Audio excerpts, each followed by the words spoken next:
All right, folks, it's time. So get ready, get set, get comfortable, grab yourself a drink, maybe a little popcorn, because here comes another episode of The Next Conversation. I hope you enjoy.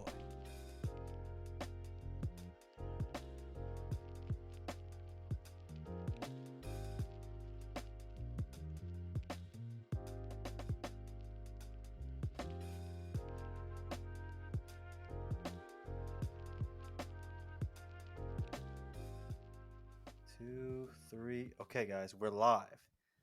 Thank you, ladies and gentlemen, for tuning in to another episode of The Next Conversation. You got this ragtag bunch of warriors. I got Bobby A here. I got the Haitian Wanderer, Joseph Mark. And today we're going to talk about a subject that Bobby A has been wanting to discuss for a while, actually. I think this is something that was originally brought up maybe like 2 months ago. And we're finally getting around to actually doing an episode on it. So That's right. I'm going to pitch it back to you, Rob and Robert. And why don't you just give us a lowdown of the subject you wanted to talk about? So first of all, happy to hear your voices again, and we have legitimate fans now, fellas. We got some fans. Chris, you might have to start getting on the merchandise. You get me? So, because people want T-shirts, but we're not going to say who. But there's some legitimate followers. That's good. Say. It's nice to hear. Yeah, exactly. It's always it warms my my cockles to know that someone out there enjoys listening to us rant. I think you're cockles, right? I don't even know what that is, but it's like a medieval term. Yeah, oysters, clams, and cockles. Arya Stark. Oh my god. She does. Yeah, but we'll get that's another joke for another time. So, but yes, we do have followers, and I've been getting good feedback. So, always shout out to the Crow for allowing us into the nest. Come on. So today, as I've gotten older, and we all experience this, we all mature, and we all think in a different way, and we all have a different perspective on life, I would say. But you also encounter bodily health issues that are different. When I was 20, I was treating my body like an amusement park. like they say in that's going to be a tagline when I do the bio, like the notes for this episode is going to be like the next conversation. You can go so many ways like with a that. roller coaster. Just the amusement park is just so good. Yeah. All right, keep going. Sorry, we're interrupting. No, it's all good. So I just want to discuss, because we're all in the same age bracket, and I actually had a conversation with a friend of mine too about this earlier, and I just want to let's talk about this is going to be like a humorous thing, of course. Mm-hmm. What changes in your life now that we've all entered our late 30s? Like, what changes in not just mentally but physically, and just the way you carry yourself in life in general? So that's basically the topic. And I think this is a good topic right now to talk about, at least me specifically, to kick it off, because I've been in and out of doctor's appointments for probably like the past 3-4 weeks. And I was like I said, I was chatting to a good friend of mine, and he said, yeah, man, you're 37 now. You're 30, 36, 37, 38, 39, 40. He's a little older than me. And he says, this is just the nature of the beast of life. So I'll toss it back to you, Corvo. What do you like? What do you want to talk about first? Well, so you had some notes, right? I remember I read. So before we had this episode, Robert sent a hit list of 10 things, and it was funny because I was like relaying them to my sister, and she was like, "This guy sounds like George Costanza for a moment." So he had this hit list. Am I wrong, bro? What do I always say? Well, like John Goodman in Big Lebowski. Am I wrong? Oh my there you God. go. Yeah. So okay. So how about this? So we have these 10 things, and since this is really the thing that you want to talk about, I want you to list off just some of this hit list that you sent me as to what are some of the changes that have taken place in your, it sounded like in your habits, in your the foibles that you're having to deal with now that you identify as something you're dealing with in your mid to late 30s. So I'm going to kick it back to you since you had a hit list of items. So I would like you to read some of them. Okay. So do you want me to just list them off, or do you want to take them one by one? I mean, we could take them one by one because everyone's gonna be different. Like I know Joe might be like, some of these things might resonate with him. Some might be like, no, that's not my thing. So you could just kind of go through your hit list because this is like, I feel like you've been thinking lately, right? I know you've been going through some like health issues and you've been going to doctor's appointments, and like you're in a state of like reflection of like, all right, well, like what are these? What's changed? What are some of the things I have to deal with that I didn't have to deal with like 3, 4, 5, 6 years ago? So let's just start with this humorous list of things that you're now like, oh shit, like I got to deal with this, I got to do this, I got to do that, and then we can kind of maybe talk about them and then give our own 2 cents of some things that we're dealing with, whether it be outlook or physical. All right, excellent. And while you're talking, I'm drinking, ladies and gentlemen, I'm drinking a glass of port wine. For some reason, I've gotten into drinking port wine.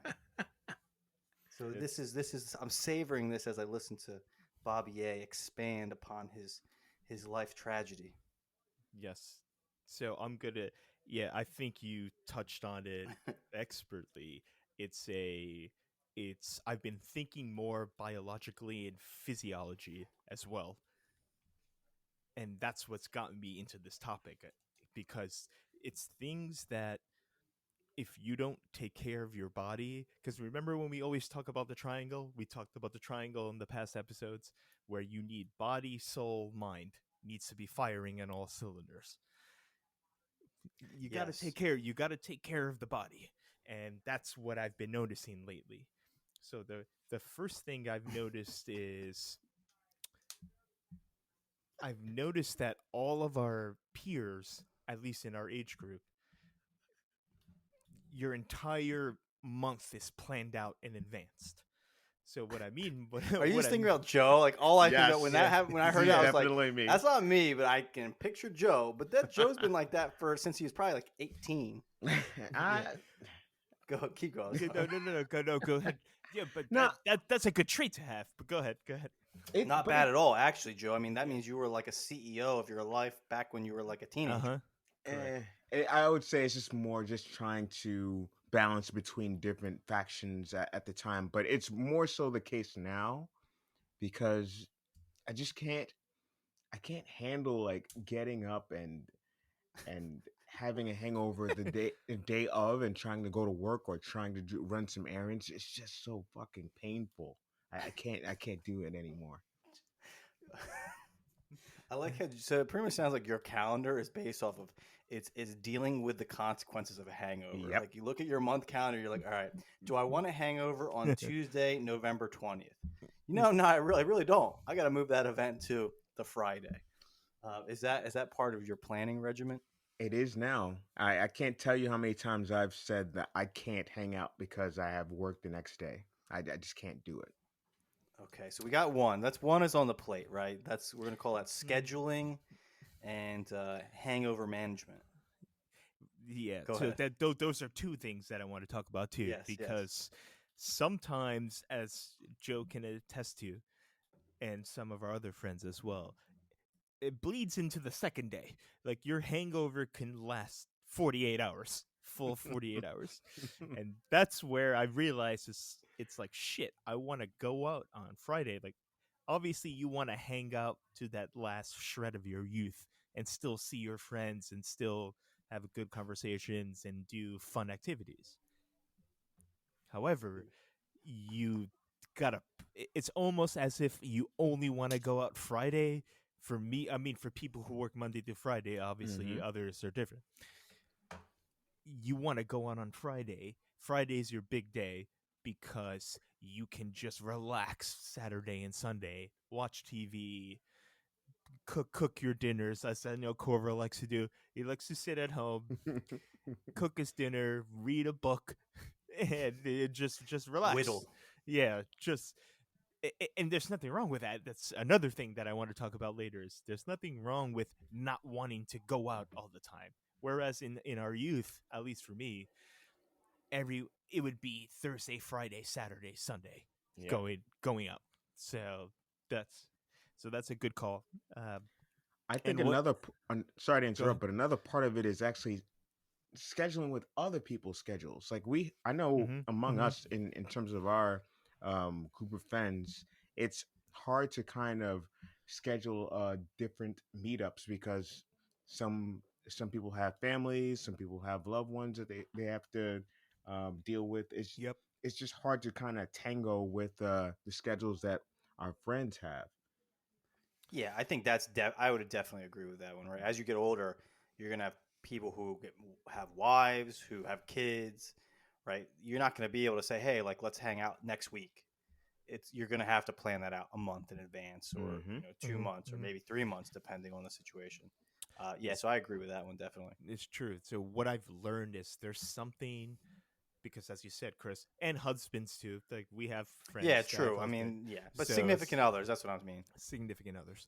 So there's what I would say for that is I've noticed something now that we've reached an age where a bunch of your friends or your family members or siblings, etc., Hmm. are married and have children. There's something called the big calendar, and people can correct me if I'm wrong, but there's a calendar that people keep in their house where I was looking specifically, I was looking through one of them, and what's today, November 6th? You go, dog, the calendar's full until January, son. So Yeah. Well, especially if you have a significant other, it's like it's now two calendars blended into one calendar. yeah, yeah. And there's also the children activity, Yeah. like you said, career wise, education wise, all that. I was Okay. Yeah, I tell- definitely agree. and I was telling he's a good friend of mine. He's from the Bronx. So I was trying. So the World, for everyone that doesn't know, the World Cup is coming up, and this in 2 weeks. And I'm still thinking like a stupid 22-year-old, where I could, like Corvo just said, I can phone up my friend and say, I'm gonna watch USA England. What are you doing? And he said, "Yo, that's the day after Thanksgiving. I'm already spoken for like the next 5 weeks." What do you-" Yeah, Hmm. exactly. So, It's like we're in the holiday season now, dog. yeah, exactly. So you can't just phone someone up and say, "Yo, you want to go watch the USA game during the World Cup?" And he said, I've have planned, like you just said, I've planned these holiday activities. Were already locked in and cemented." Yeah. And how does Corvo say it? He always says it's baked in. That's the word I was looking for. It's been baked into the pie since July, dude. What are you talking about? So, Yeah. so it's a different animal. So that's what I've noticed. Dude. Yeah, I mean, I think that's just getting like that's not even getting older per se. It's more of like growing up and maturing and having more responsibilities, right? That's how I look at that. Like you could be 22 and married with kids.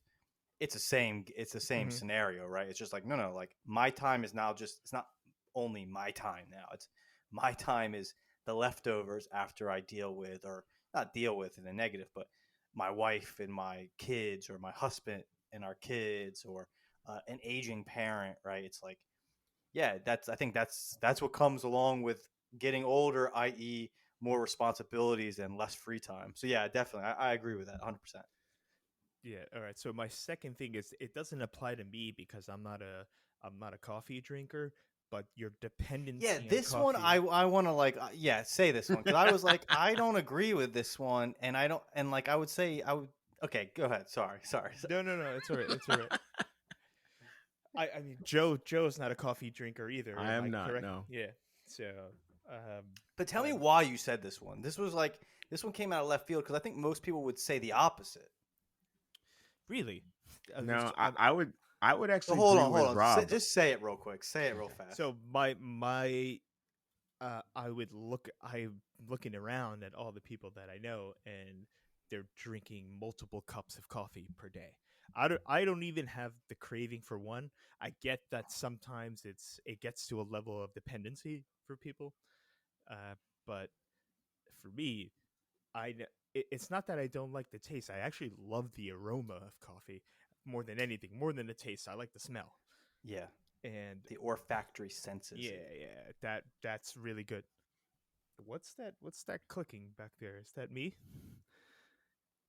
All right, it might be me. All right. Anyway, It's all good. it's the This Rangers is we're game in the not we're background. not in a professional studio, ladies and gentlemen. Yeah. So deal Some- with the consequences of three-way conversation in multiple locations. I'll turn this off. Actually, fuck that. Yeah, the coffee one. So So here, while Rob is getting set up, so he I'm was good, saying I'm he good. sent me a message and he said he's like people are more sensitive to coffee, like they need more coffee Mhm, in mhm. order to kind of like maintain energy levels throughout the day, right? That was the gist of it, if I that recall. that's exactly right. So Which I've yeah, I guess I've keep just going.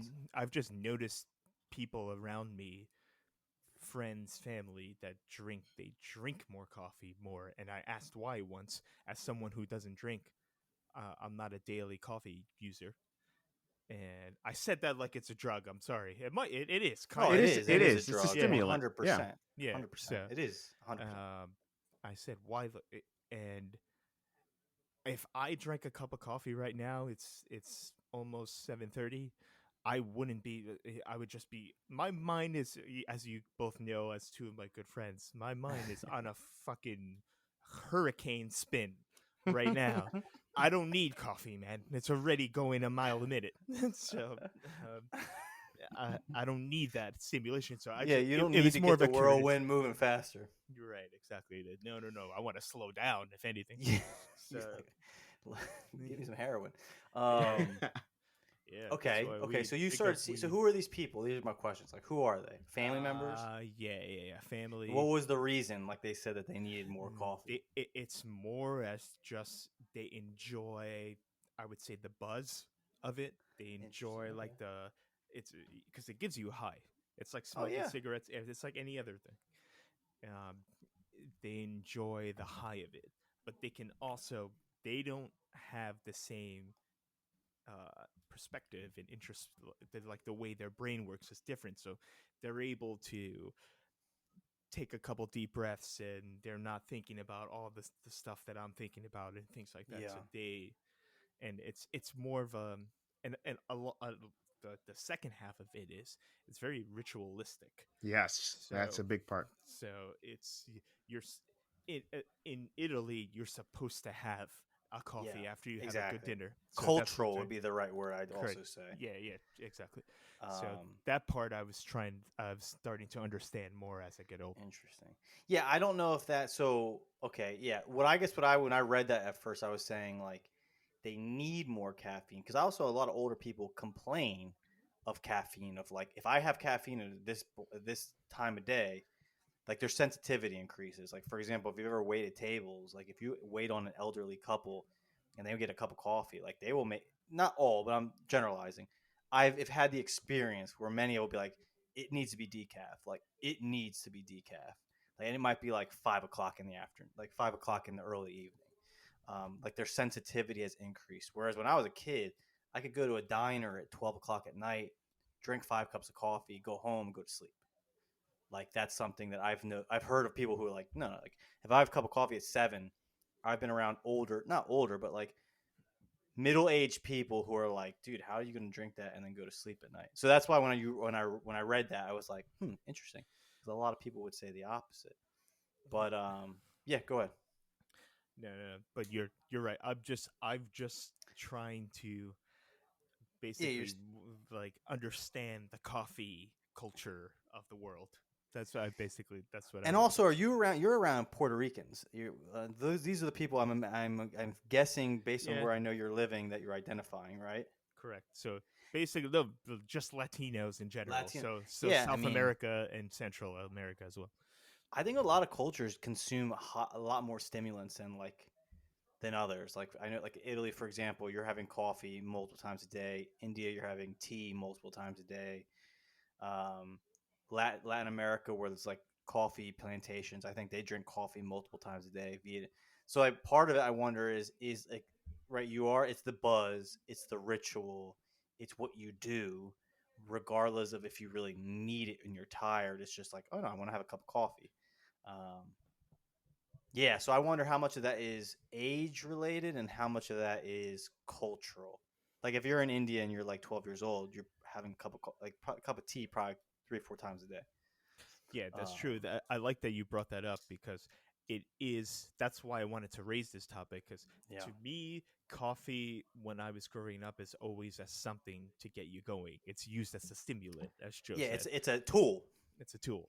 Yeah, But I've noticed now that I'm older that it's it's less of that and more just the like the ritualistic cultural part of it, like yeah, both of you were saying, especially tea, because now that I hang out with a lot of English people, it's tea. They drink tea so much. I have to have my cup of tea. There's even a time of the day called tea time. I'm not wrong. yeah. No, you're There's not. there's and even in football, my favorite sport, there's kickoffs at a certain time of day because the English Premier League has certain hours, like time slots. I would say. You know how Joe, the NFL has the 1 o'clock, the Mm-hmm. NFL the 4 o'clock, the 8 o'clock. Mm-hmm. England has the early kickoff, then the tea time kickoff is even called the tea time kickoff, That's and then the interesting. late game. Yeah, Yeah, so it's I've noticed now more that I'm older that it's not. Some people use it, yeah, to get you going, sure, but it's more of like this is what we've been doing for centuries yeah, type thing. yeah. I mean, I and I also definitely think, think definitely think it's like a ritualistic thing because Yeah. I just remember my time when I went to Seattle like 3 different times, and I went there during like autumn, so I just go there just to try out there. Like Starbucks is like the infamous pumpkin spice latte, and you could just see just the culture around there, just people walking around with coffee cups. yeah, It's just a thing that they do day in day out, just to try to get by the morning. And the same thing in New York. It's kind of like a crazy kind of always go kind of atmosphere, and people they think they need the stimulant, but they want the stimulant to just get them going. I just feel like that's not a thing that I see all that much when I went to Florida, like Fort Lauderdale or Tampa. People a little bit Mhm. more easygoing, a little bit more slower. It's just not that go go go kind of but you're also mentality. not walking around people in those places. Like you're not That is seeing their true, but morning commute. but Mhm. I would have thought that my friend who lives in Tampa would go, well, really outside of St. Pete, but would have gone to like a coffee shop drive through and gone and done that. But I didn't see him do that in my week there, which is kind of surprising because he definitely has that Bronx um go go go kind of mentality as I would well. ask him if he drinks coffee every morning in his house. Like New York people go to they have to go buy a $5 coffee, but I most wouldn't be parts of the world we surprised buy if he coffee did. pots and we make our own coffee. I would not be surprised if he did. That's a good question. Yeah, I mean, well, I think like you said, Joe, coffee is become, for lack of a better, a legal drug. That's also Yeah. become. I mean, it is. It's caffeine. There's a reason why people like caffeinated beverages, other than the taste. Um, and then also, I think it's a culture. It is. It's become part of this thing. Like it's part of.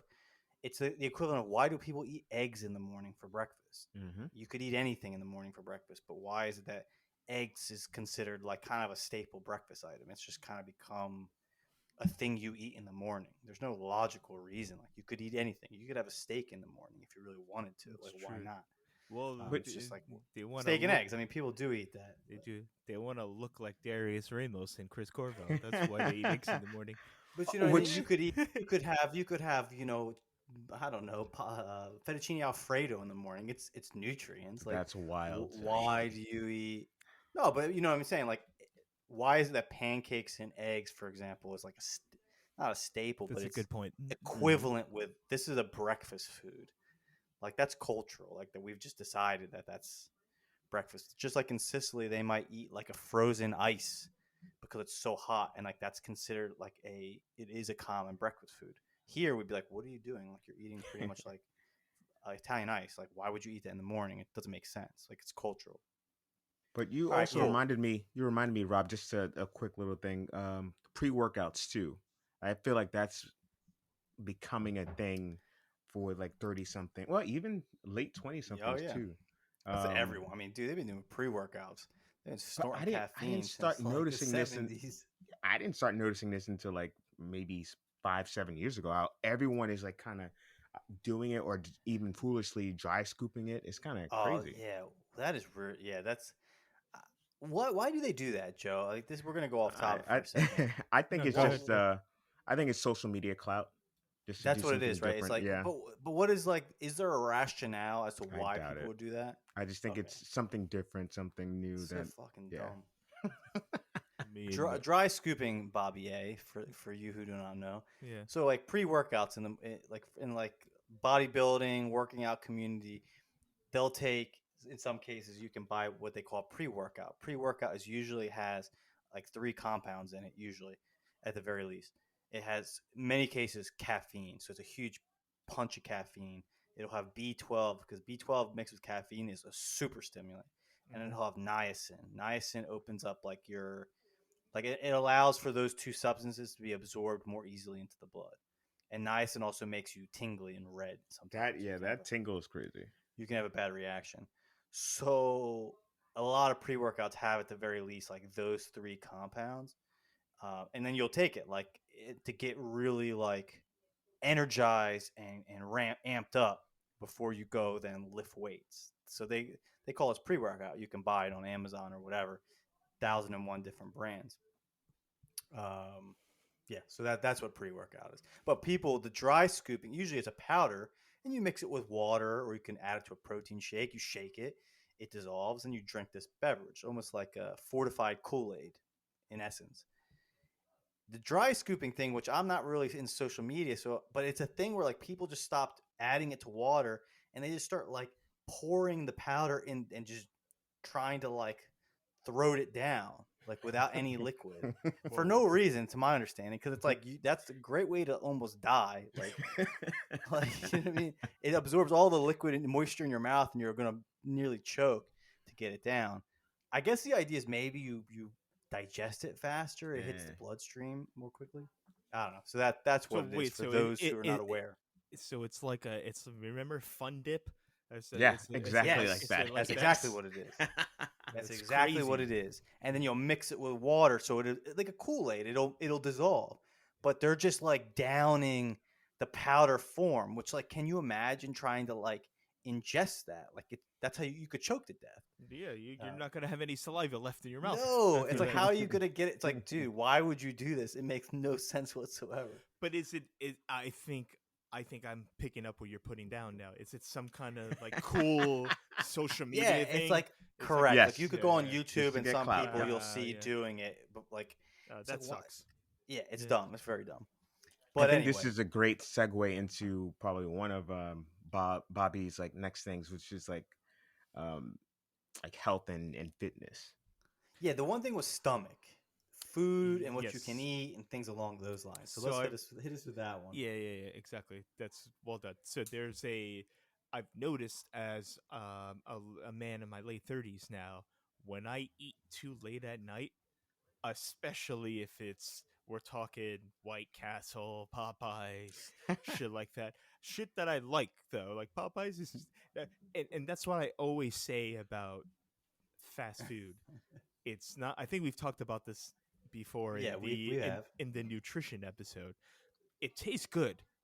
Whoever says McDonald's doesn't taste good is a liar, straight up.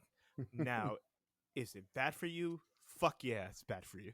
But don't say it doesn't taste good. Don't say McDonald's is disgusting. It tastes good. Is it bad for you? Yo, oh, big time. So I've noticed that if I go to Taco Bell at 3 in the morning, which I did Oh once God. That sounds delightful. Oh. after and if anyone wants to fast forward, they can. But I remember one of our favorite bars on 14th Street that I went to with a certain someone who also likes Taco Bell, and I think his significant other doesn't let him eat it Which is because a good thing. which is a good thing. But we Does he have have long hair at times? Yeah, I think you know who it is. Yeah, exactly. Okay. Keep going. And we ate it. It was like 3:30, 4 in the morning. And the next day, I had plans the next day. I had, all right, I'm gonna go to the park. I'm gonna go watch football. I'm gonna have a picnic, etc., etc. Go on a date, and I couldn't do. I had to cancel all of it, dude, because I ate Taco Bell at 4 in the morning, wasted. Just like the day is done, guys. Sorry. It's done. You heard And- that gong. Exactly. Oh yeah. Now, the- did you the South- did you the South. know, like going into that situation, did you know I want Taco Bell? I'm gonna eat it, but I know tomorrow there's gonna be a problem, or were you That's a surprised good question. when there was a problem the next day? I wasn't surprised because I knew it was going to happen to me. But So you pulled that grenade intentionally, did not it to myself. intentionally, but you know you're like, come what may, I'm eating Taco Bell. I know there'll be consequences tomorrow, but I choose that path. correct. Yeah. Okay. And So it you wa- walked into that with your eyes wide open. Yes, Oh, no God. one Yes. did it to me, but it wasn't some kind of destiny and fate that we were talking You didn't about. wake up the next day and you're like, No. oh, what is happening to me? I No. can't. I don't feel well. I was I like, knew it all instantly. right. And not that, but it's like to my point earlier. It's not that Yeah. Taco Bell doesn't taste good. Taco Bell tastes good, but I love Taco Bell. Yeah, but we live in New York. You can easily go to like a really good Mexican food truck or a Mexican restaurant that's still open late because it's New York and the shit doesn't close till 4 in the morning. Yeah, but would But- you have had a similar problem? So it's not. It's you're speaking Not- specifically to like what you Yeah. consider fast food. But if you went to like a Five Guys, or you went to a halal truck, or you went to Oh, halal is I a don't know, problem a for me top- too. a taco truck, would that you would have dealt with that intestinally better, or was it the Interesting. fact that you're eating No, At 4 like, a.m. in the junk morning, food yeah. regardless at 4 a.m. I bel- all on a street in New York? I think if I ate authentic, homemade, like a couple tacos or a quesadilla from an authentic Mexican restaurant, I would have been fine. It's the fact that it was What about a piece of lasagna, homemade? Ooh, that's a tough one too. Hey, Italian food also absolutely delicious. One of my favorite cuisines. That's a tough one to eat late at night too, because you wait, but you can eat. But this is the whole point. This is why I like this episode. The whole Oh, point, Rob. yeah, the whole point is when you're 20 years old, you can do that. Yeah. When you're our age, you can't do that. See, this is one I'm gonna have to disagree with you on All because right, this is a you problem. it might not be a a we me thing. problem. All right, go ahead. Like, cause when you read that, I was like, dude, that's just not me, man. Like, You I could do can eat that? food I can eat anything at 10 o'clock at night. My last meal of the day is at 10 o'clock at night usually, and I will go to Really? sleep and I will Wow. sleep without problem. And it'll be like tonight. What am I gonna? I'm gonna eat ground beef and shrimp and make French fries and have it with like garlic broccoli, like no problem whatsoever. If there was a piece of lasagna right now, Interesting. I ate it at night, no problem. I wake up Can't at do that. 5:30 to go to the gym, no issues. But like if you talk to my brother who has like as he's gotten older, and I'm not saying he's an old man, it's just like his digestion has changed. Like my dad would say is like who's in great shape. He like as he's gotten older, like certain foods would agitate him and he had to cut them out. So some of this stuff I think is just genetic. Like there'll be a day where there's something I can't eat, but like for the most part right now, I'm 36. I can eat anything without problem, no flaw. My stomach is like a brick. It's like it just Iron consumes, stomach. no issue. Yeah, I mean, so you're lucky though, Chris. You're fucking Yeah, lucky. I mean it's a genetic. But I also think digestion is one of those things that's not even age. It's like some people have shitty digestion. They could be in their 20s, and it's like they'll be like, I can't eat this, I can't eat that, I can't this. Like the stomach is like a mystery, man. That's one of those things that like it changes as you get older.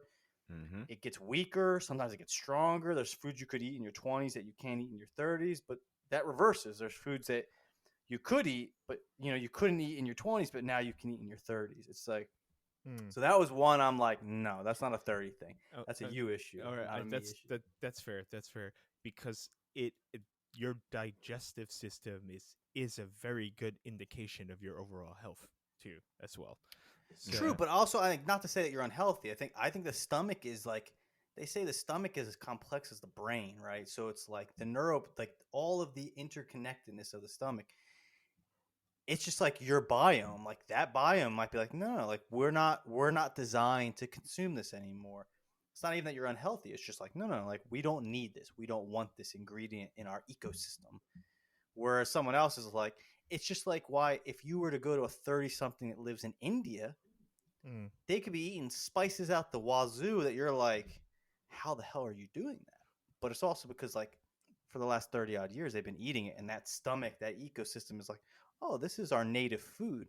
But you give them some cheese and their whole body starts to freak the fuck out because they're like, shit, why we don't eat this? What the hell did you just add to our little inner universe? Mm. So yeah, anyway, go ahead. So I have a question for you. That do you think this is, like Joe said, you have an iron stomach? Is this something that can be acquired, or are you just lucky to have this genetically? It's innate.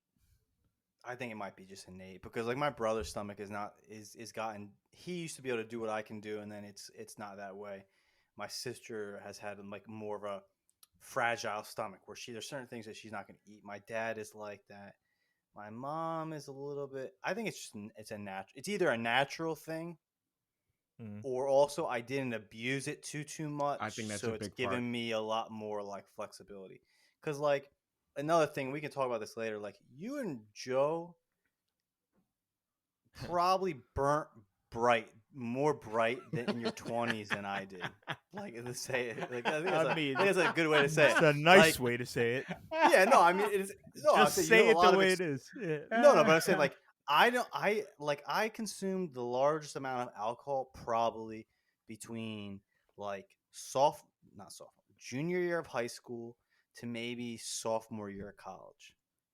That's probably the most I probably consumed more alcohol in high school into freshman year of college than I consumed the rest of my life. Mm-hmm. So like I do think that, and that might have. I also think my stomach is just genetically. I'm like, all right, one gift. Here's a good strong stomach. But like I didn't consume huge quantities of alcohol. I did never really ate like huge quantities of junk food in my 20s. So I think that might have added to the fact that like I can go to India and like, eat food, and I like think that that's would a make people huge sick. part of it. I definitely do. Mm-hmm. Yeah. So Joe, But I think a lot of it is genetic. I don't think it's just me having good habits. I think it's But just like, oh no, like you have a good stomach. but then it's At the also end. psychological too. Like being in your 20s, you think that nothing can affect you. Once you get to your Correct. 30s, you're still in that mode where you have that mentality, but then you start to hit these walls, like me and my Yes. stomach, Yes. and you Yeah, I know still you've think, had a lot of stomach issues. Like, Mhm. yeah, speak to that. and you still think that you can do those things. So it's it takes some adjustment to try to figure out, okay, what can I and what can't I do now that I'm getting into this newer phase. Like it Yes. may not be, maybe it's something that's preordained, maybe through genetics, but psychologically, you could I was able to get away with that through my 20s. I can't get away with that now, but I have to get readjusted to saying, okay, I'm done. I can't eat this kind of food or drink this kind of drink anymore unless I want to suffer the consequences. Because I know with me, Yeah. I decided, okay, let me just try out like a major like vegetarian diet for a while, just to see if I can actually like conquer my stomach issues. And it so Yeah. far Did that help you? Like, so how long? I mean, I didn't know this. So how long have you been doing? So have you been mm, eating vegetarian? yeah, for like the past like I would say 3 4 interesting. weeks.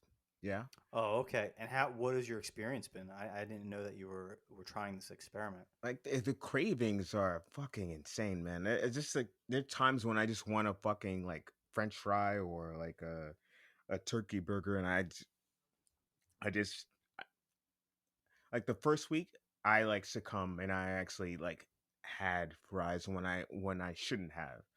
But Hmm. um but I would say now that I've done it and I've gotten used to it, it's just really getting into a routine. That's the biggest thing. Yeah, yeah, interesting. I mean, my French mom. fries are sorry. Go Go sorry. ahead. No, go ahead. The French fries are still vegetarian though. No, but that's the thing. Is it the fat? It's the no, it's not the fat. It's what it's fried in. I had no Yeah, the fucking oil that clue. you're cooking Yeah, it's with. like beef.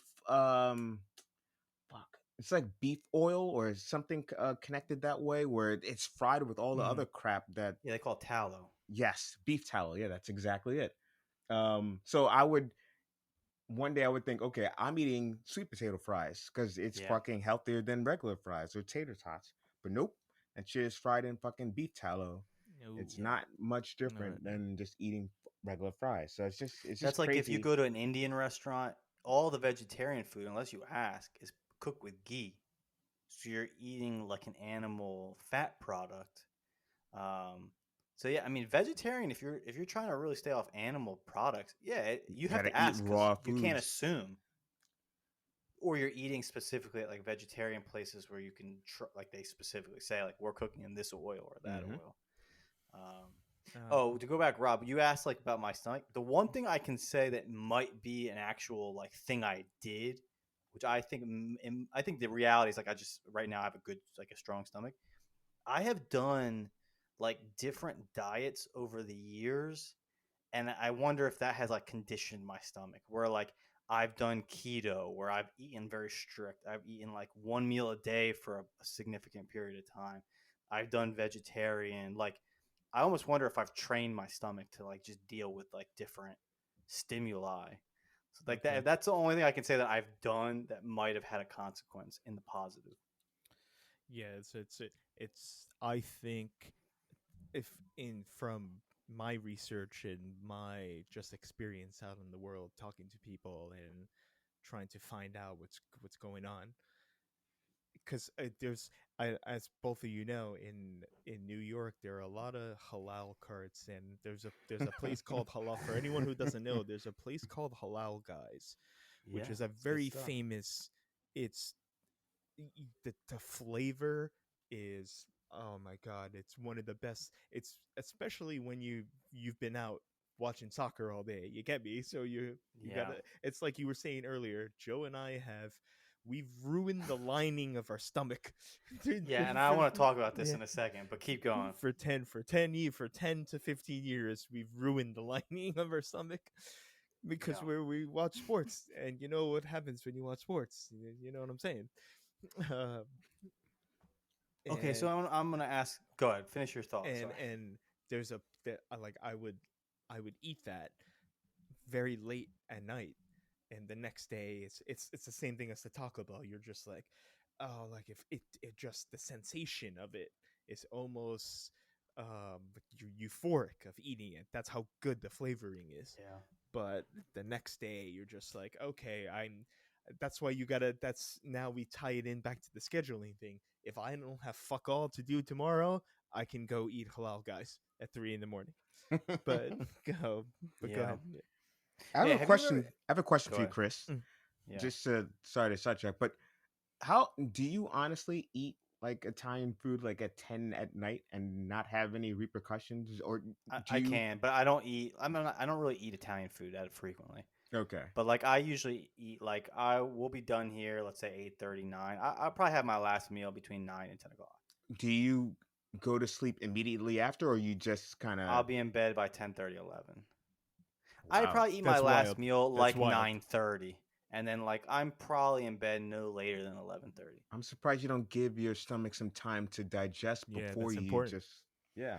I. I mean, I think that yeah, I think if I ate a little bit earlier, and I think my dreams might be a little better, but like for the most part, I can. It's never been really an issue. Um, but yeah, it hasn't been an issue. Like I I can go to bed.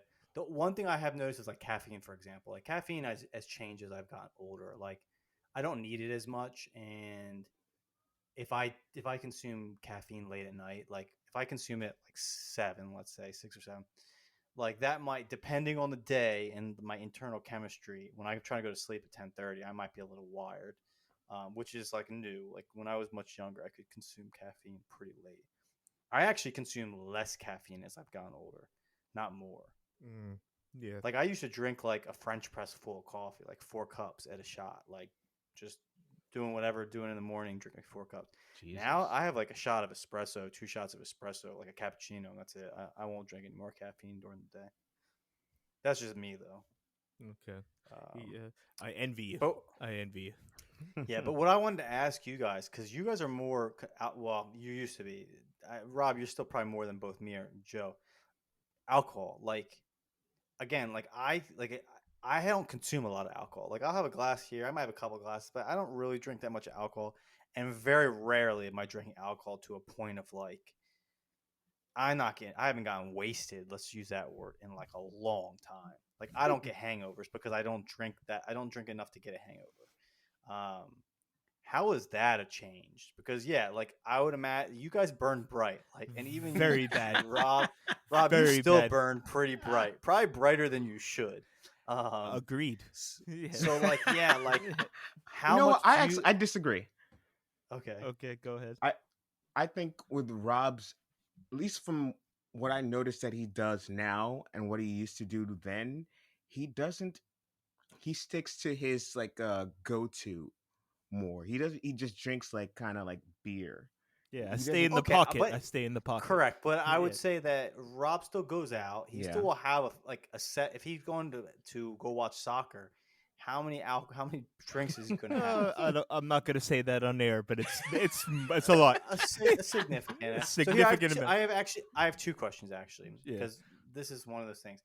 One is like, do you really think for you that how negatively alcohol has affected you in the long term? That's question 1. Question 2, before you answer that, is what about alcohol and cultures, right? Like, it's a weird thing, right? Like, you talk about alcohol and as a negative, but like you have certain cultures, like Great Britain, right, who like consume way more alcohol than we do, and they consume it all through their lives.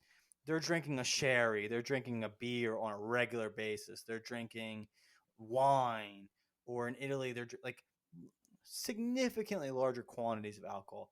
And for the most part, I don't think they complain of it as they get older. I could be wrong. I don't know too many people that are from the UK. Like, so one, like, how much do you think with their ailments, alcohol has been a contributor? And 2, why does it seem that certain cultures have a better ability to deal with alcohol than others?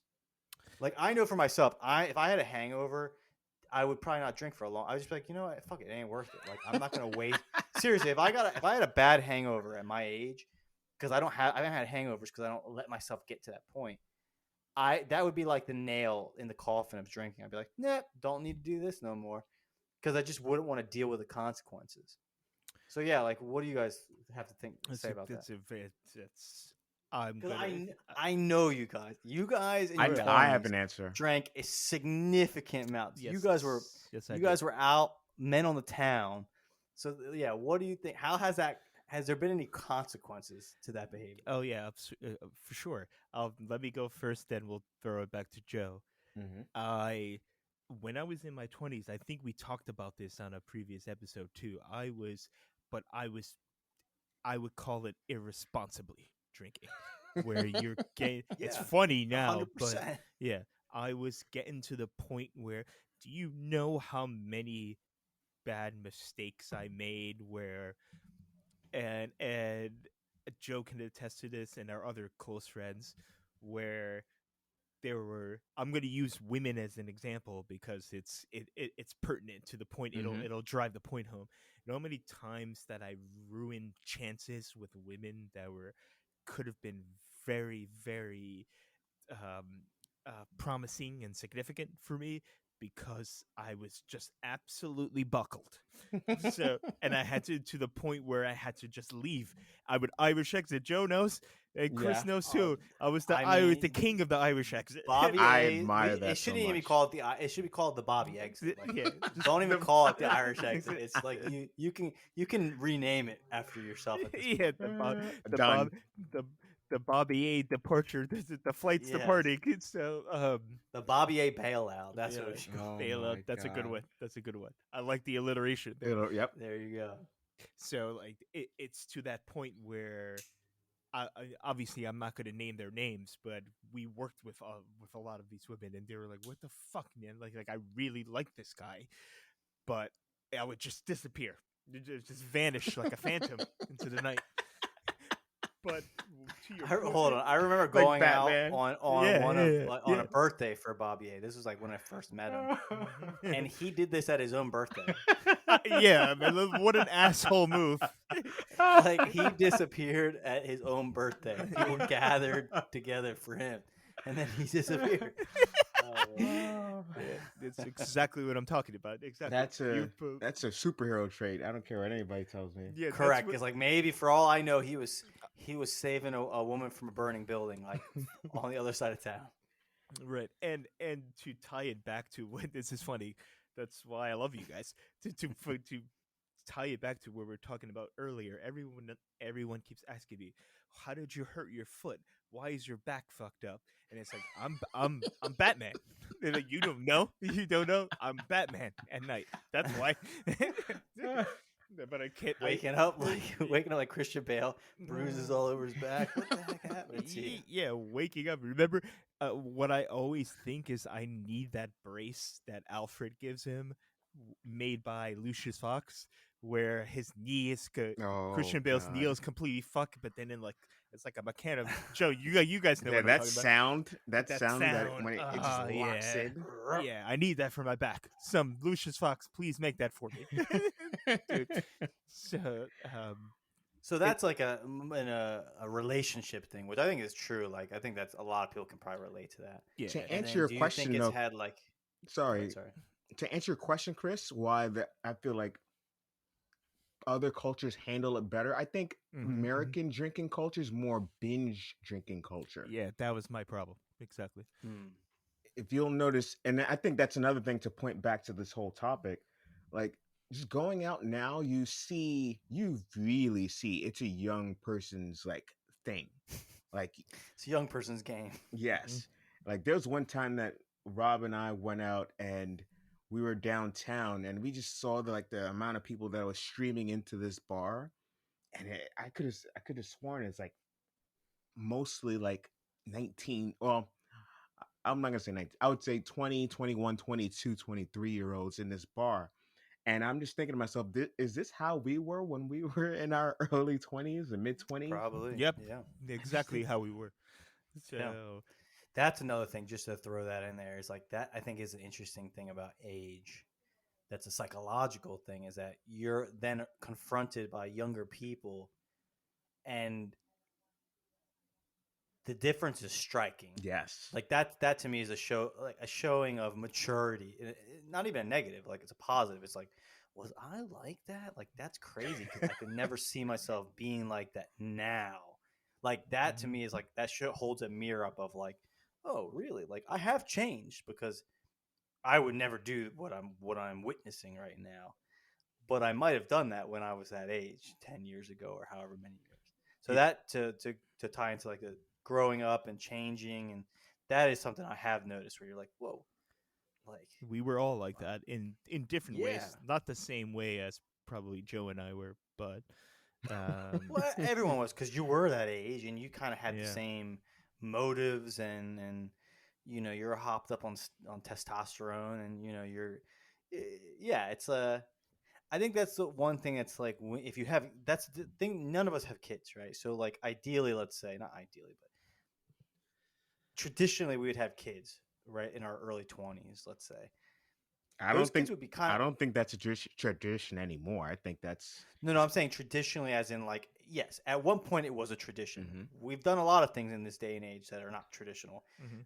i.e. turning 3-year-olds into girls that were boys, but that's a conversation for another day. Whoa. don't But I'm saying is don't upset historically, liberal Twitter, Corva. yeah, correct. But Elon owns it now, so who knows? So, but like I guess like traditionally, like it was more the norm than not the norm. Let's call it that, Mhm. right?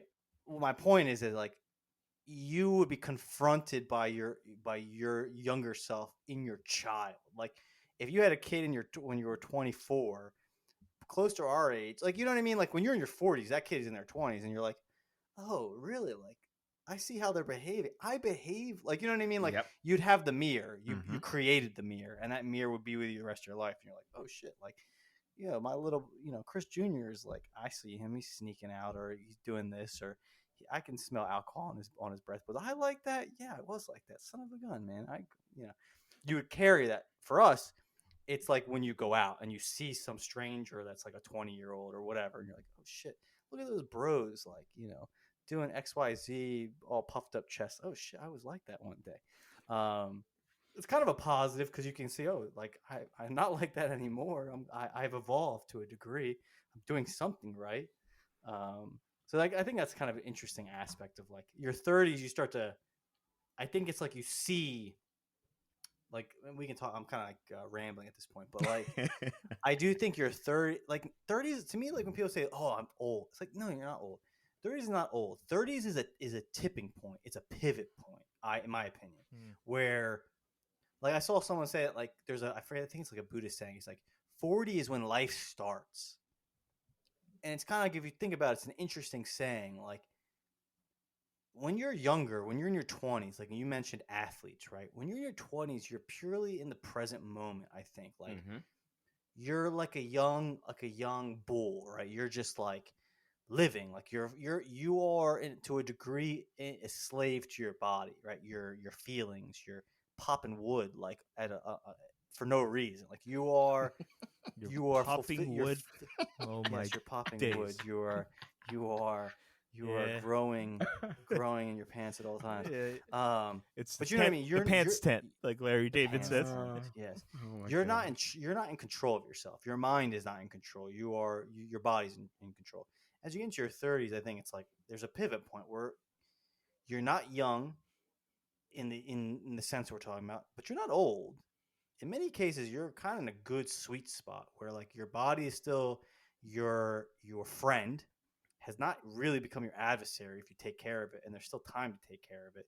You're aware of time, I think. Like yes, you start to say, True. oh, you know what? Like time is a thing. Like, oh shit, like if I want to accomplish things, there ain't no tomorrow. It's like we got to get cracking because 10 years from now I'm in my mid 40s, and like things get more difficult. Like time becomes more pressing. And that's why I do think like you see in your 30s too. I'm generalizing, and I think, sorry you guys hear this, there's a car engine outside. I'm not in the city, but I still hear cars revving. I don't know why that is. I don't hear it though. Not on Fresh Pond Road no more. Yeah, I didn't hear that. Oh, But I guess my point was, it's get like me started on that one. Go ahead. I think in your 30s, your mid 30s, let's say, what I identified was more the psychological aspect, and I think, and I've noticed in myself, this one most importantly, it was that, right, you're on a crossroads, and time is happening. Like in your 20s, you don't think about time. When you're a teenager, you don't think about time, right? Time is like it's not a precious resource. It's like, oh no, I got time. I'll do whatever the fuck I want. Like you have lots of money. You're like a millionaire. You're just like throwing your dollars, which equate to time. When you're 30s, you're like, whoa, no. This is like a valuable resource now. I have to use it. That's why with the scheduling and things like that, time has more value, it's more precious. So I think especially for men in their 30s, it's a tipping point, right? You have two options. You have the option of like, all right, it's time to like excel, or the opposite. And the opposite's like darkness. You don't even want to think about it. It's like you become one of like the lost boys who just kind of like falls through the cracks of time, and you meet them randomly at a bar at midnight or 1 a.m. on 14th Street, who's like telling you stories, and is like, his life is just like not I don't want to say to take away from it. It's not amounted to anything. It's like he lost track of time. Time escaped him, right? So like that to me is at least what I felt like in the 30s. Like the 30s kind of also coincided with COVID, and for me it was a big wake up call of just like, all right, if you want things, like it's now or never. Like it's time to like shit or get off the pot. Like you got to do things. And I think you see that a lot. Like you see people who are single who get married. You see people who are kind of dating, decide to either like this person is my person or not. People start to have kids, because I think for a lot of men in particular, women too, but I can only speak to men because I'm a man. Like that's a 30 thing. Like, oh, okay. Like it's time to get serious because I want things or I want to accomplish something, and I can't just like kick it down the field for future self. It's like no, it's like now or never. So that's like that to me when we think about this conversation. It's like that's 30s to me. It's like all right, physical, yeah, I can agree with some of that stuff, but for me, it's like the mental thing of like that was a mental shift. It's like all right, it's time to stop being a kid. It's Game of Thrones, like kill the boy, become the man. Like you have to, because I don't want to be like seriously. That was 30s, like COVID. I mean, like look for myself, like I quit. I was working. I changed into a different career track. I like re-educated.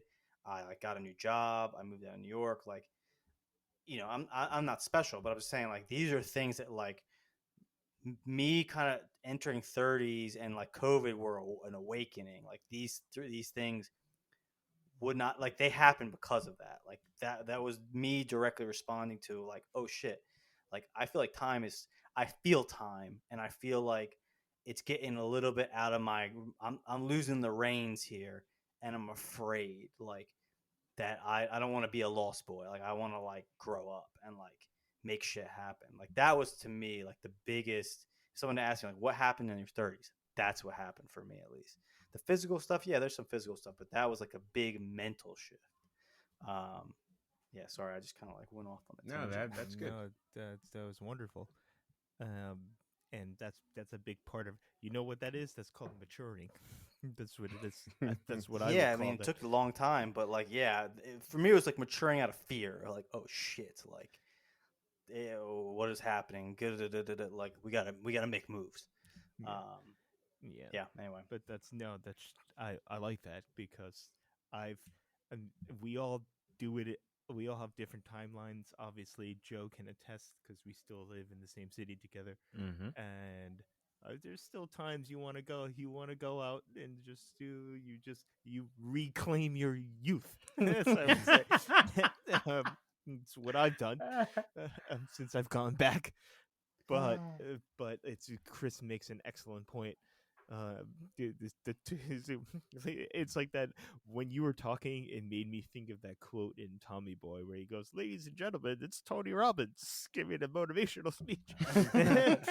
So, I'll take. I'm just fucking with you, No, but I know it's yeah. fine. So yeah, no, it's a different, and especially now, I think we hit an age where we've come out of this weird 2.5 year, 3 year period, but we know what it was like pre-technology, pre-internet. So it's a way it's I think being late 30s is a perfect age to be right now. Like you're saying, it's like this is when you start thriving. This is when you're gonna flourish. We're all gonna flourish. It's when you decide. It's when you have to decide. Yeah. That me. It's not. You're guaranteed to flourish. It's like True, true. if I want things, I'm gonna need to work at them. Like, to my opinion, sorry to cut you off, but I That's need to all right. say this is like, I do think that our generation, I think this is true. Other people have said this. Is like, I think we were raised, and I'm not saying anything negative. Like, I feel like I was raised very well, but I do think that like the idea of having to work hard to get what you want was not super. I'm speaking for myself, so disagree with me, guys.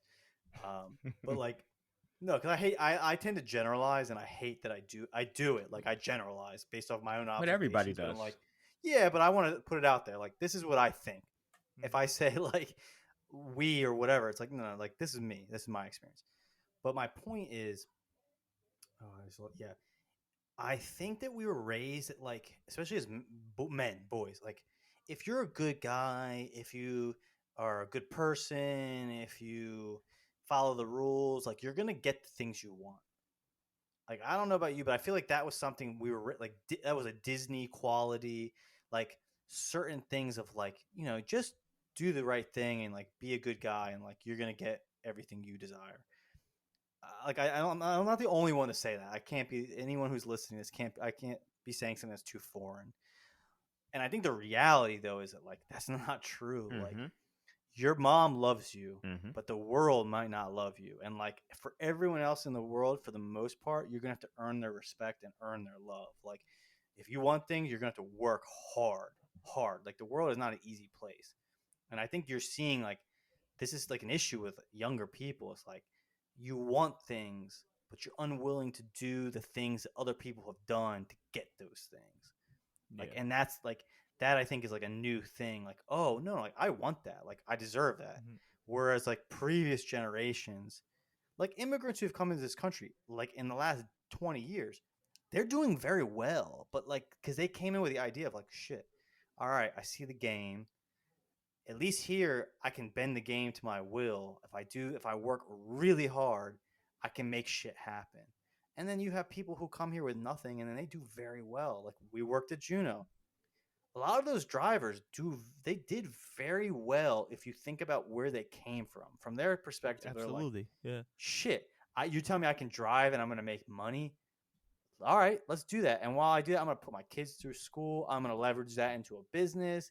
Maybe I'm going to like lease out 5 cars to 5 other people I know. You know what I mean? They like see opportunity, but they're like killing themselves. They're willing to work at it. And I do think that's something that's kind of changed. I don't know where I was going with that, why I brought this up. Sorry. Like seriously, as I'm saying, I'm like, what was I answering? What was the point I was trying to make? I think Anyway. so that what you just said reminds me of there's a quote from House of the Dragon, which is directly from George R.R. Martin. Now that he's back, baby, I think both of us has talked about this. Anyone who's not watching that, if I came back and saying it's good, everyone should come back because we all know how fucking pissed off I was. This is true, actually. Like if Bobby A is watching it, somehow someone has won his respect. So his name is Corlys Valerion, and he's one of the lords of like not one of the ancient big houses like Stark and Lannister. It's House Valerion from the sea, like Driftmark by the ocean. They control the ships and the trading docks and stuff like that. And he says exactly what you just said, Chris. He goes, for a lot of people, what people don't realize is if I'm a Targaryen, I'm born into royalty and finance and I'm good. I don't have to work. But to tie into the Juno driver point, Corlys says, for people like us, it's not given, it's made. That's all he had to say was that one line, and I know exactly what he's saying, because for 99.99% of the world and the population, you got to make it. It's not going to be given to you, so you can't. And the fact that people, the younger generation, expects it to be given to them, is why I have this kind of a vendetta and crusade against social media and stuff like that. They expect everything to be given to them without working for it. Listen to Corlys say, "You're not. It's not going to be. No one is going to give it to you. You have to make it." And when I say that, I'm not knocking the people that happen to be born into fortunate situations. I'm not. A lot of them are really good people. I'm not saying anything. I'm just saying for most of everyone, no one is going to give it to you. If you want something, you got to go take it. And you're stating a reality. Yeah. Like that's just a reality. Like, and it's always been the reality. We're kind of going into a different direction. Maybe this is something worth talking about another time. But like, yeah, I mean, I think that's something that maybe in my 30s, this is also a 30s thing. Is like, how do I put it?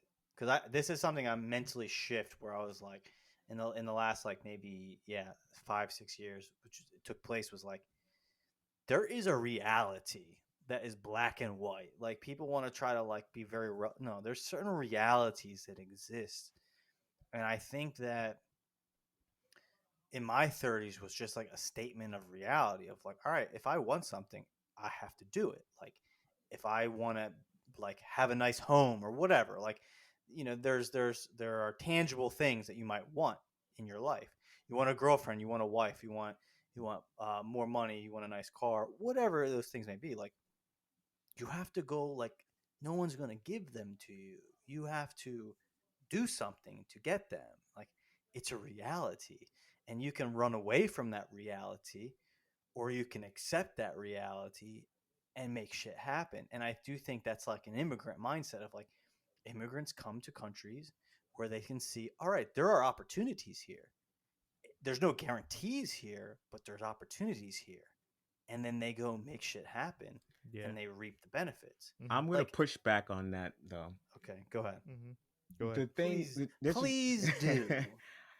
Immigrants are not, and in my opinion, immigrants are not sold on the idea of a meritocracy that most people, and especially young people in the United States, are actually kind of sold. They're sold fairness and meritocracy. And just like you pointed out, the world is definitely a cold, hard place. And for people who are young, and especially in their 20s, they're just thrown out there just now seeing that. And it's a I can see why they are kind of jaded and disheartened about bursting out into the world, and a lot of them in this case in a post-COVID world where things are dramatically different from when they just got out of high school or college. So things are just dramatically, it's harder. And for them, they were sold that if they did work hard, then they would get those things. But sometimes it doesn't work that way. Sometimes it's just being in the right place at the right time, or knowing the right person at the right time. It's not, the world is very complex and difficult, and the machine that gives us these messages are telling us something different. So I sympathize. I personally sympathize with younger people who kind of feel that they want to change the system, kind of make it a bit more fair.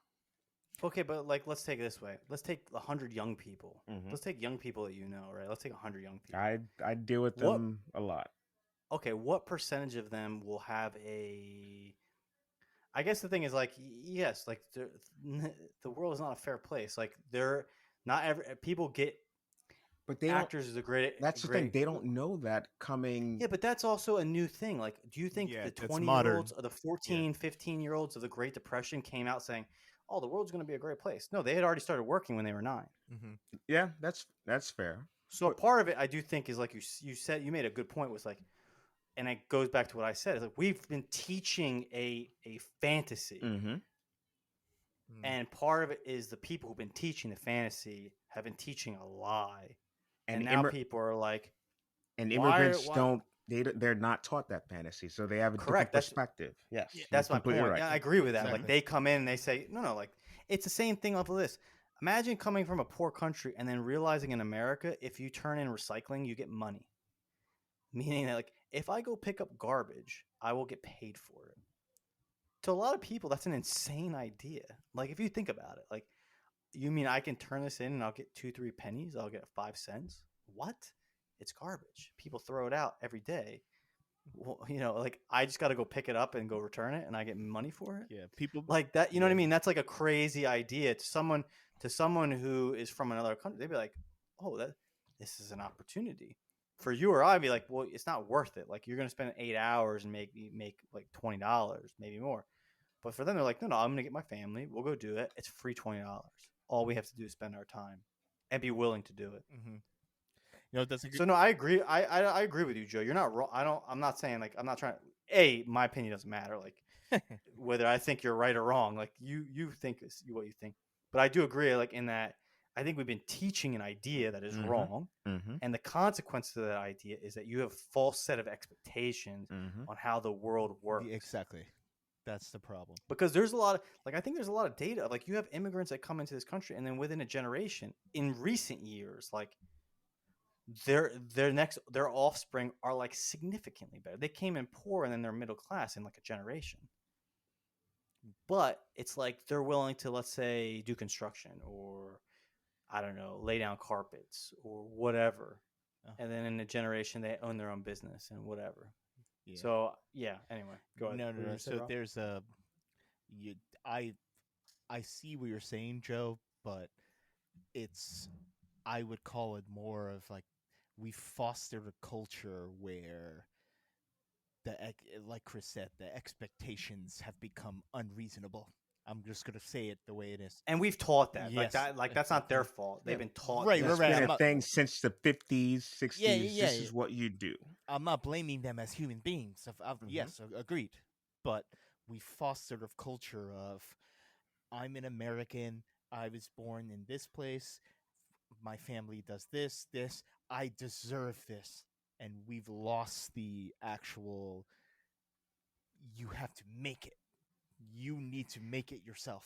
Like you're saying, you need to, actions and behavior are required for you to achieve what you want to achieve. It's not going to be handed to you on a platter. And I mean, I want to even throw like 50s, 60s. Yeah. I mean, think about it. In the 50s and 60s, most people, I'm going to say most, when they were having kids and families in their 20s. So like they had even more responsibilities, and they were like making shit happen. And you could say that like maybe there was more opportunities. Yes, but there like was more nowadays it's like opportunities then. kids have, yes, but I mean, I guess I'm saying it's like you're telling me a single person has less opportunities now than a person in the 50s that had 2 children, a wife, and a house to take care of. Yeah.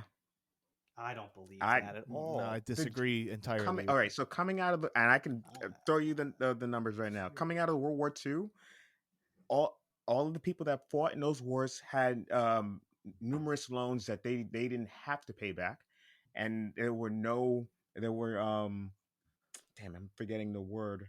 There's no interest on those loans. It's that you had the GI Bill. You had so many things that people could do where they could buy a house, they can go to school for free. These are things that none of these kids can do now. And this like started with Generation X before us, where look at the amount of people that were dissatisfied with how their lives were like coming into like the 90s. And it's only just gotten worse. Things are just different now. And I mean, I we're think still being sold that message. Yeah, it's definitely more expensive, but it's as far as like houses and things like that. Yeah, yes, but it's just different. We're still sold that mentality of 50s and 60s. This is how life should be. We should do this, this, and this to get that. But the how things have kind of fallen, it's just different now. It's way different. Yeah, I don't disagree with certain aspects of what you're saying. Like I agree with the fact that like you could go to school for almost any degree and then go get a job at some company pushing papers and make a livable wage. But like that was something that you could do in the 50s and 60s the and 70s. baby boomers, they would come out of college and they wouldn't have any college debt. They could easily pull a loan for a house and not have to pay like 10% interest on it. So here's my one thing though. Like I don't disagree with any of that. You're right. Like and what do I know, guys? Anyone listening to this? I'm a peon. I don't know. I can't throw data. At least Joe has thrown out data about the GI Bill. Goodness gracious. Yeah, but those people were also entrenched. Yeah, that was getting shot at. Dude, so come on. And they suffered. Yes. Yeah. So, but here's the thing. A couple of things I would say is that all of the young people now, and I can just say this, they could join the military and reap many of the benefits that these people reaped. Probably more so. So that's an option. Most of them will not take advantage of that. That's one thing. And to be honest, I personally don't think they should. I wouldn't. Why fight? They should. I don't think they shouldn't. I feel like a lot of the wars we fight now are other people's wars. Well, regardless, but I'm saying that if your argument is like, if I join the military, I get these benefits, pure and simple. I'm saying those benefits still exist if they wanted to fight for them. Whether they agree with the war or not, at that point you're selling your services for a payout. So, I mean, let's just say that they have that option. Two, I would say is that I think part of insanity is continuing to do something when you can see around you that outcome doesn't work anymore. So like, I don't believe the idea of like, all right, I'm doing what people have always done, but it's like we've had enough years where you can see that that's not working. Like how many people do you work with at Apple have like probably close to $100,000 worth of debt and no useful degree? Part of that is your choice. Why would you it doesn't make any sense. Like, but to ask a 18-year-old or 19-year-old to make a rational choice at that But time. dude, these people have that's advanced crazy. degrees. It's not like they were in 18 and they decided to go get a master's degree in like Renaissance art. Like, that's not. Don't tell me that was like they're naive. Like, come on now, dude. You're a fucking like. Many of these people are choosing directions that will not have a financial output. Like, I want to be a professor. It's difficult to be a professor. Like, there's not many like, you know what I mean. Like, to be a tenured professor is a minority occupation. Like, you're going to be vie for a lot of people to get that role. And if it's like, I want to be an actor.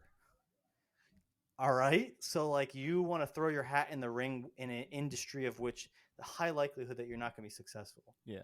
Now, what if every aspiring actor at some point said, you know what?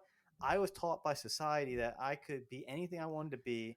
And now I have like all this debt because I'm waiting tables to try to pursue this goal that if I get it, well, I'll make me a millionaire.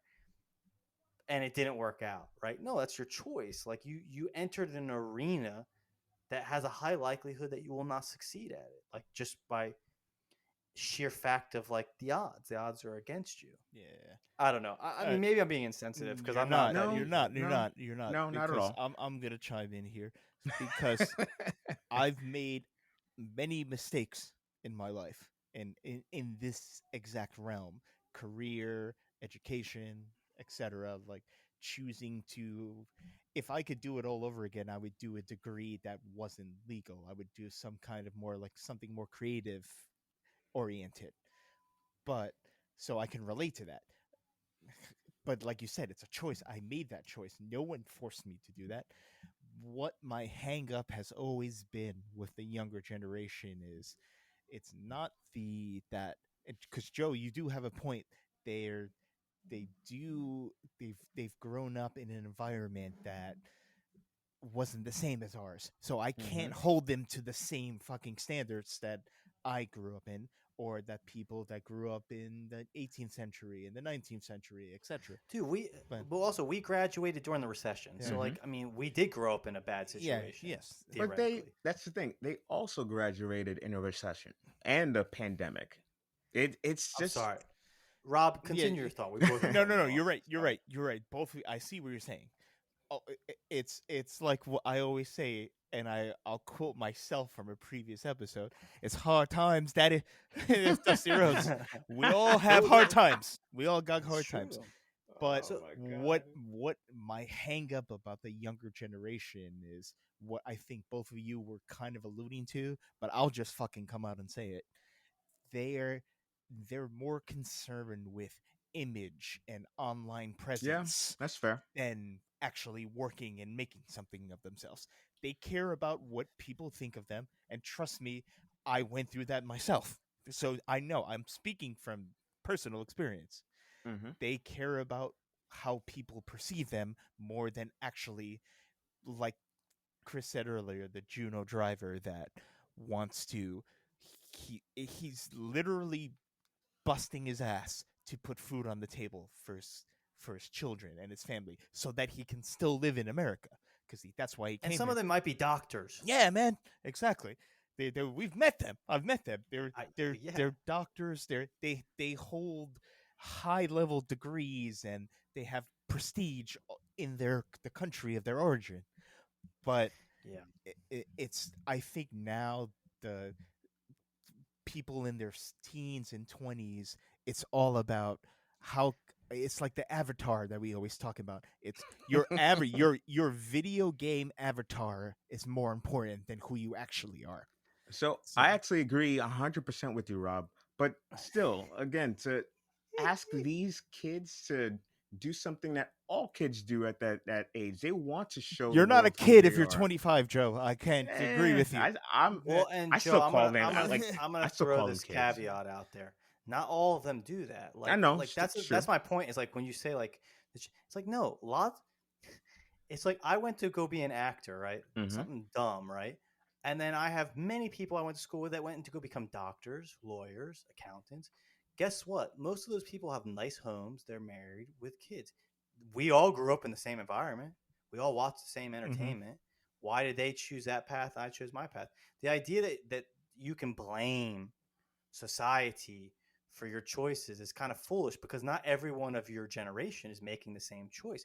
How many 19-year-olds, 20-something-year-olds, 21-year-olds graduate with computer science degrees and go off to work at Amazon, But who hires hundreds, I if think not thousands I of think that's developers? happening a lot more now. I Yeah. think so. Here's the thing with the millennial generation. I think Not just the millennial. I mean, many people choose that industry for the last since the .com era. I My point is that people make choices. Many people ever choose. There's not a deficit of doctors. There's not a deficit of lawyers. There's yeah, I not a think deficit of accountants. I kind of think there is for I mean, doctors. there's still people good going ones, to good medical ones, school. yes. Mm, There's still people going to medical school. It hasn't diminished yeah. as an occupation, right? Accountants has not diminished as an occupation. Lawyers has not diminished as an occupation. Engineers has not diminished really as an occupation. There are still those deciding to go into those industries. And then when they're 24, 25, they make six figures. How do you account for their proper decision making? Right? They're the same age, the same generation. They watch the same movies. They watch the same TV shows. Why did they decide to do X and everyone decided to do Y? Mm-hmm. I guess that's my point when I hear these conversations about blah, blah, blah, blah. It's all right, but not everyone of that generation made that choice. And that's always lots of going them made to be the right choice. yes, that's always going to be the case. But more often than not, I would say the majority have done the things that society has told them to do, and they're still dissatisfied with where they are. Oh well, that's dissatisfaction. I mean, you could yeah. be on Mount Olympus and still be dissatisfied. Exactly. That's different. Yeah, agreed.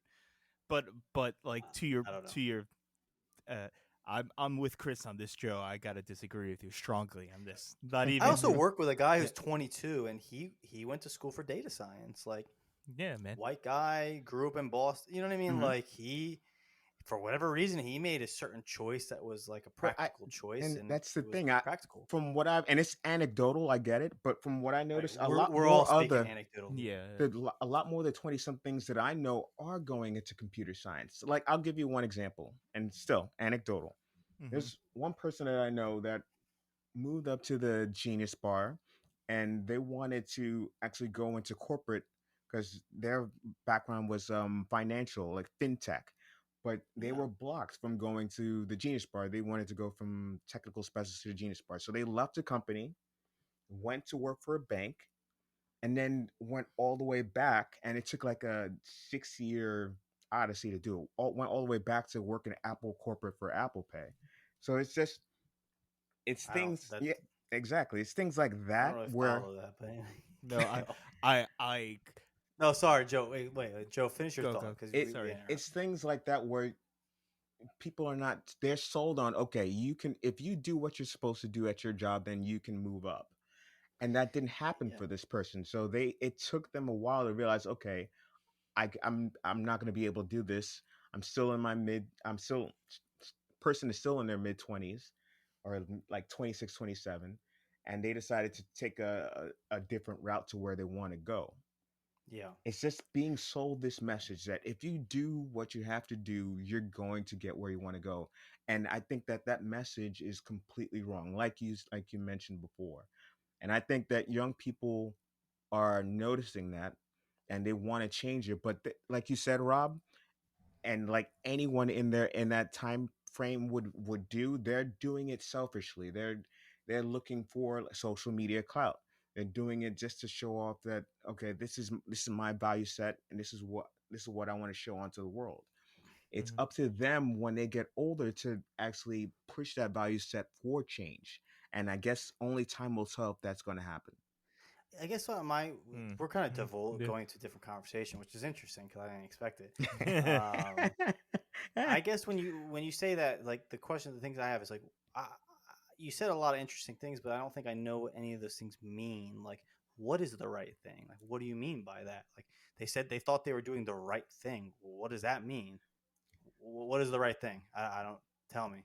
So That if they do a good Yeah. job at their company, that company will reward them. Yes, working. All right, well then that's fair. I mean, that's kind of a nonsense. Yeah, That's an old. I agree with that. that's And that common like sense. that was an Yeah. old school idea of like I'm gonna work at a company Yeah. for 30 years and they're gonna take care of me. Yeah. I get that. Yeah, Like if because you this believe person that, was annoyed that yeah, one of their coworkers was really more being buddy with management, and then that's how they got promoted that's like instead of red this tape person. shit. That's like Yes. that's like red yeah. tape shit. No, I agree with that. I mean, Yeah. and I think that that's a change that you can say that you see is that like because you hear this if you talk to anyone who's higher up in companies that like like, especially if they're a little bit older, like they're of a generation where you had loyalty for a company, and now they're seeing that like people jump ship. Yep. Like in software development, Mm-hmm. every 2 years you jump ship because you know if I jump ship, I'm gonna get paid another 20K, Mm. right? Mm-hmm. I ain't gonna get a 20K bonus. Ideal, you know what I mean? Like it's easier. You see it as a behavior that's becoming more prevalent. Which I think is different. Where like people like my dad, for example, worked at the same company for like 38 years, right? Mhm. One company. That's like an old 50s idea, right? You stick Mhm. with them. Whereas a more modern idea is like, no, like I have a skill and I'm going to move whoever's going to pay me the most money, right? That's a more of a modern, that is something that has changed. And it is, Yeah. and it's Yeah. just now coming to the forefront. Like it's a workers kind of like environment right now where you can push for more health benefits, you can push for more money, Yeah. and corporations have nothing. They can't do anything more but then to just say, okay, we have to give it to you because the environment favors workers right now. Yeah, but I disagree with that. I don't think that. I guess my thing is this. I think what the point not the point I'm making is that there's a difference. I think this is maybe I'm wrong. I'm not a student of any of these subjects. This is my observation.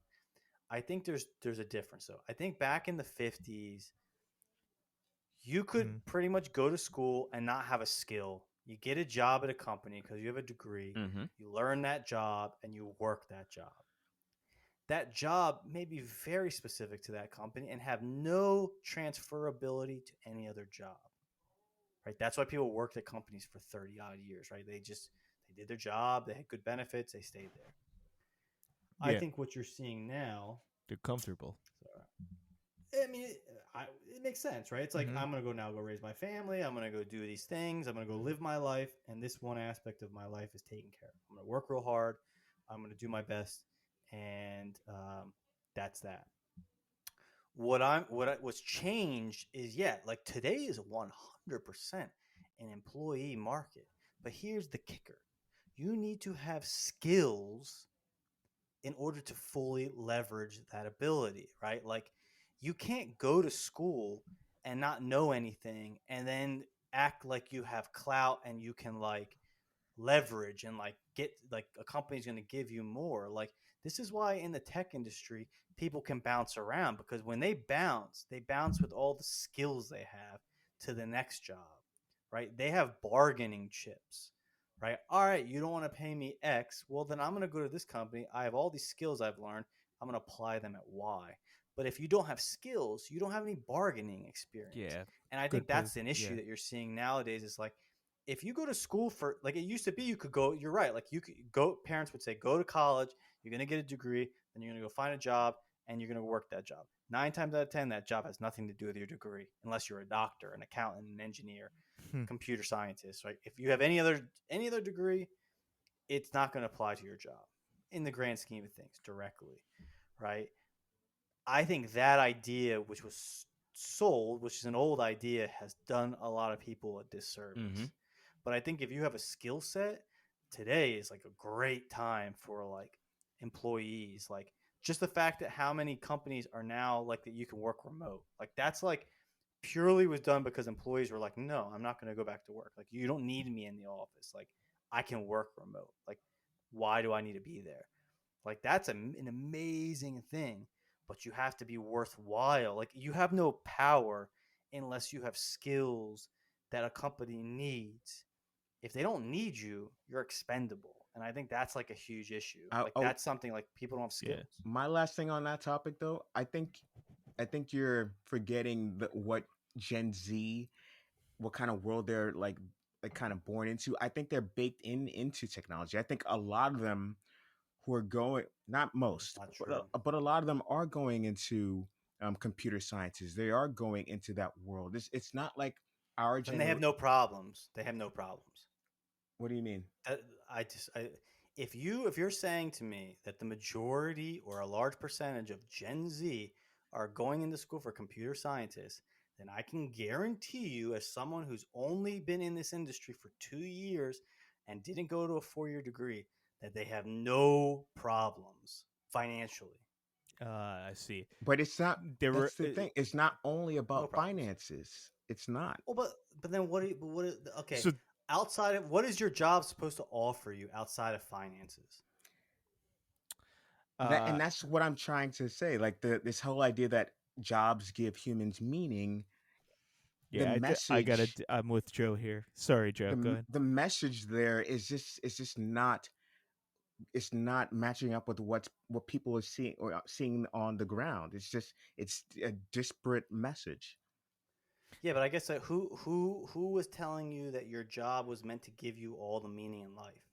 It Where was but this message that's disseminated? that's been there since the 50s, and it's been prevalent. In the 50s, people had raised families and had kids. Their job was not their only aspect of their life; it was a fraction Mm, of their life. I'd say Now, if anything else, most of them got those families through working hard at their jobs. yes, but they worked hard Ye- at their job in order to allow them to raise a family and have kids and buy a house. right. All right, so like, I'm gonna jump in here, boys, because we gotta. This is And we need to we wrap it we up, I yeah think, we too. went to a whole new part of this universe. But I agree with Joe in saying uh, it's not all about. I gotta disagree with you, Chris, a little bit. It's Oh, that's fine. yes, there's a job, your career, your choice makes you a little bit who you are, but it Hmm. doesn't completely define who you are. So Joseph has a point there. We're all No, still. I don't. But I don't. Also, though, that's not my All point right. either. All right. So yeah, Go ahead, though. then I Finish your point. misunderstood your point. I thought you were trying to say that you're the new evolution of human beings, this new generation that's coming up, is they're defining themselves by their career choice, and some of them are. Oh, that I agree. Yeah, I think. yeah. Yeah, I think many hmm are. Many are. But go ahead. Finish your thought. Many are. Yes, agreed. Yeah. But it doesn't completely define the human being you are. That's not. No, That's I'm just saying that more people put way too much emphasis on okay. what Yes. they do Then for I a agree. Then living I take that than back. their life. Yeah. If you put all of your hopes and dreams on your career, then I'm sorry, you're gonna be let down. Yeah. Yes. Yeah. Because you can Then Hmm. I get agree with fired. you. I take that back. But that's because you put way too much of your life's energy into a job. There's a reason it's called a job, right? Like Yeah. historically, people had many aspects of their life. They worked a job, but the job was not the only. They didn't come home to an empty house. Yeah. Yeah. Yeah. Right. It facilitated them living a full life. It's utilitarian. It's pragmatic for the most part. And if Nowadays, yeah. people, it's like my job is my career. Is my career is my life. Yeah, no, I agree with you. I changed that That's my completely. point. Yeah. So, but another Anyway, thing, like to get back, no, it is still on topic. So the last thing I want to raise is, speaking of that, now that a lot of us work with, as you just mentioned, a lot of us work with this new out of college generation that's coming out, and they have a different perspective because we're I mean it pains me to say this for myself, but we're like 15 years older than these people, dude. Yeah. So oh shit, yeah, yeah.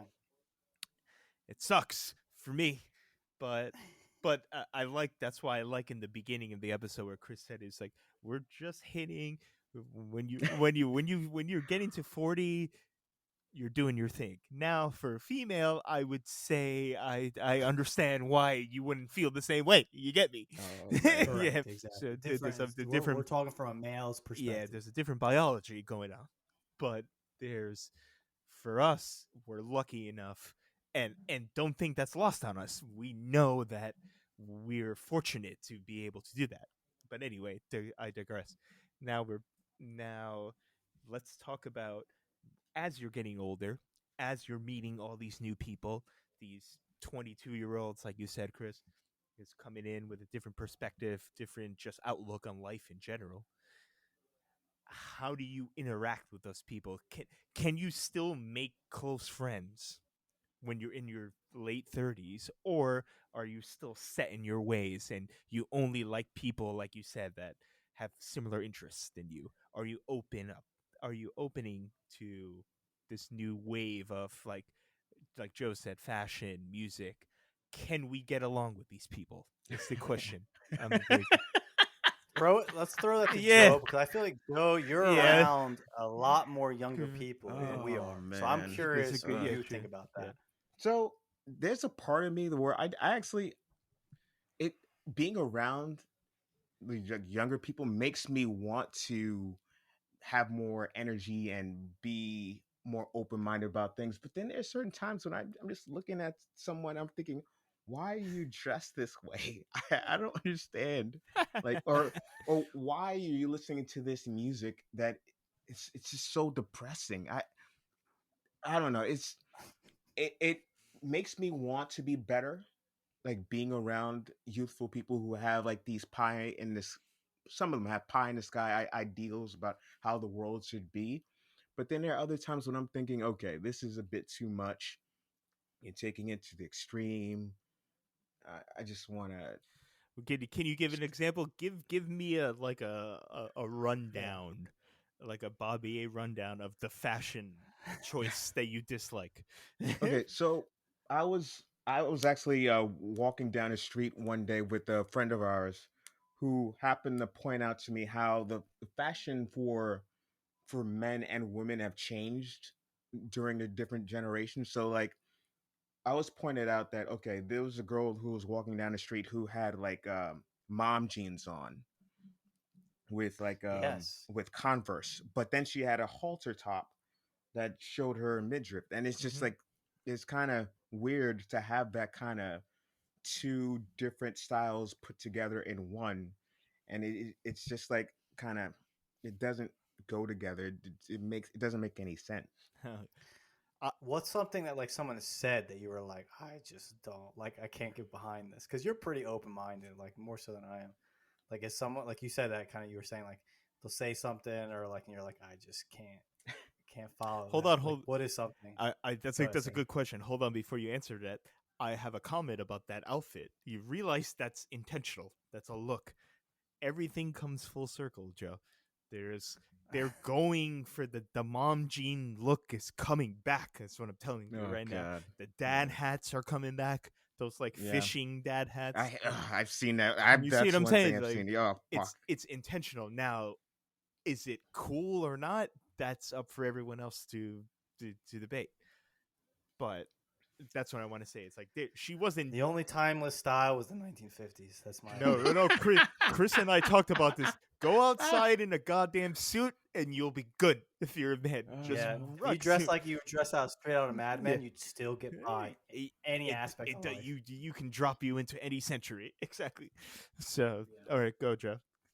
So I was having this conversation about like energy, like most people don't know like a lot of the energy that we are powered with is not through like it's not pure electricity. It's like natural gas that powers the energy grid.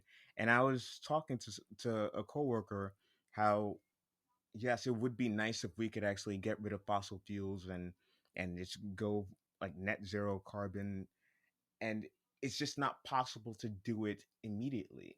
And I'm just thinking, okay, yes, this is going to be your world that you have to live in, and you're going to have to deal with all the shitty like decisions that our generation and more so the generation before us actually came up with. But you need to do it in a you need to do it in more of a responsible way. Otherwise, you're going to have people living in like another Great Depression in multiple ways. It's just How do they respond to that they that feedback? understood. It's just that it's like I said before. There's ideals that are well meaning, and I love that. But to put more practicality into those ideals, that it's just going to take them time because they haven't lived their lives yet. They want to see things happen, but they haven't lived through it yet. It's just going to take them time, and they understood it. It's just that it's just weird not just to say something and not completely know all the inner workings behind what they're saying. Joe, I'm gonna throw this at you for, and you can think about it later. But you, I think, might I feel like you have a very good ability to see other people's perspective and remain somewhat neutral. A skill that I do not have. I think that that might be something like you might find a way to use that, like whether it's an activity or some type of group you could join. Because I do feel that more so than because you are always the devil's advocate in our conversations. I think you're able to see more from a younger perspective or from other perspectives, and that's a skill. Not everyone has that ability. Yeah, I agree. And I wonder if there's whether it's politics or some type of community group or whatever, like that might be something that you would find a lot of you could use that ability towards, because that's a skill. I don't think everyone has that. Most people get too enraptured in their own emotions to be able to stay neutral and actually listen. And I think you have that ability. I was told that before, but I feel like I have a little bit too much anxiety to jump into that kind of world. But Well, you don't climb Mount Everest on the first that day. is true. You got to work at it. That is very true. Yeah. Alrighty. So yeah, we're coming to an end. Any final thoughts? This conversation went into a weird direction. Yeah, As it always We started does. in our It 30s always and we does. just ended But- on but- pop culture references. yeah, now. but any Oh, I want to end with this one thing real quick, and then you guys can do your thing. We what's his last name? Who do we work with at Juno and Apple? Mike Marshall. What's Mike's last name? Yes, thank you. Oh man. Mike Shout Marshall out Mike said Marshall. one thing. Yeah, Mike Marshall. If you ever, Yeah. I don't think you are, but if you are, He hey, might how be you doing, though. man? He might be. He said something once, and this was when we were at Juno, that I really liked. He said something about not even just being a man, but being a person, and how you should spend a portion of your life with people your own age, because they see the world similar to you because you have a similar experience. You should spend a good portion of your time with people that are older than you, because you can learn from their eyes and see the world from how it was. And then he's like, you should also spend ample time with people younger than you, because it helps you get a chance to mentor and teach, but you also stay youthful because you get to see things with youthful naivete. Mm-hmm. And this was something he did in his own life. I think he had tutored or he taught kids basketball. He worked with these two boys who play basketball, just mentorship. All right, they want to learn basketball. I'm good at basketball. I'm going to spend this amount of time with them each day or each week playing basketball. And then he spent time with his peers. And then I think he also, it's a good way of looking at life. I think that now we're very siloed in that most people don't spend much time with people that are older than them, their elders, or people that are maybe not their elders, but our age, right? If you're in your 20s. And then also we don't spend a lot of time with people that are in their 20s or their teens. And historically, right, you lived in a village, right? You did, you had your aunties and uncles, you had people that were your elders, you had your peers, you had the younger people, and you got a chance to be a student and a teacher and a friend, right? That you got to be all those things at once. Be a friend to people that are your age, a leader to the younger people, and a student to the older people. And I think that's kind of an issue right now, is that there's friction because these different generations don't interact. And the only places they're really interacting is social media. And then they don't, you're not getting a chance to really learn and experience life with these different people in different stages of life. And you kind of need all that. You need that soup in order to really be a good functioning human. So anyway, that was a Mike Marshall ism. The soup du jour. There's a lot of Mike-ism. I'll tell you that right now. But first of all, big up Mike Marshall every single time. If he's listening, call me. I will talk. I will promise I will answer this time. I'm on the show, bro. We can talk about something. He's the man. He's the man. I miss that guy. but yeah, to the overall point, I would say for me personally, to round off the topic, 30s, when you're 30s, there's a lot of wisdom and you think about things in a different way. But I'm going to be perfectly honest and vulnerable and say I'm jealous of people that are 19, 20 Yeah. that still have fucking 15 years ahead of their life Yeah. for me. So a lot of my angst, a lot of the reasons why I don't give a flying fuck about about the new music is because Bad Bunny, I'm sure he's a good guy. He is. I'm not listening to your music, dog. I'm not gonna do it.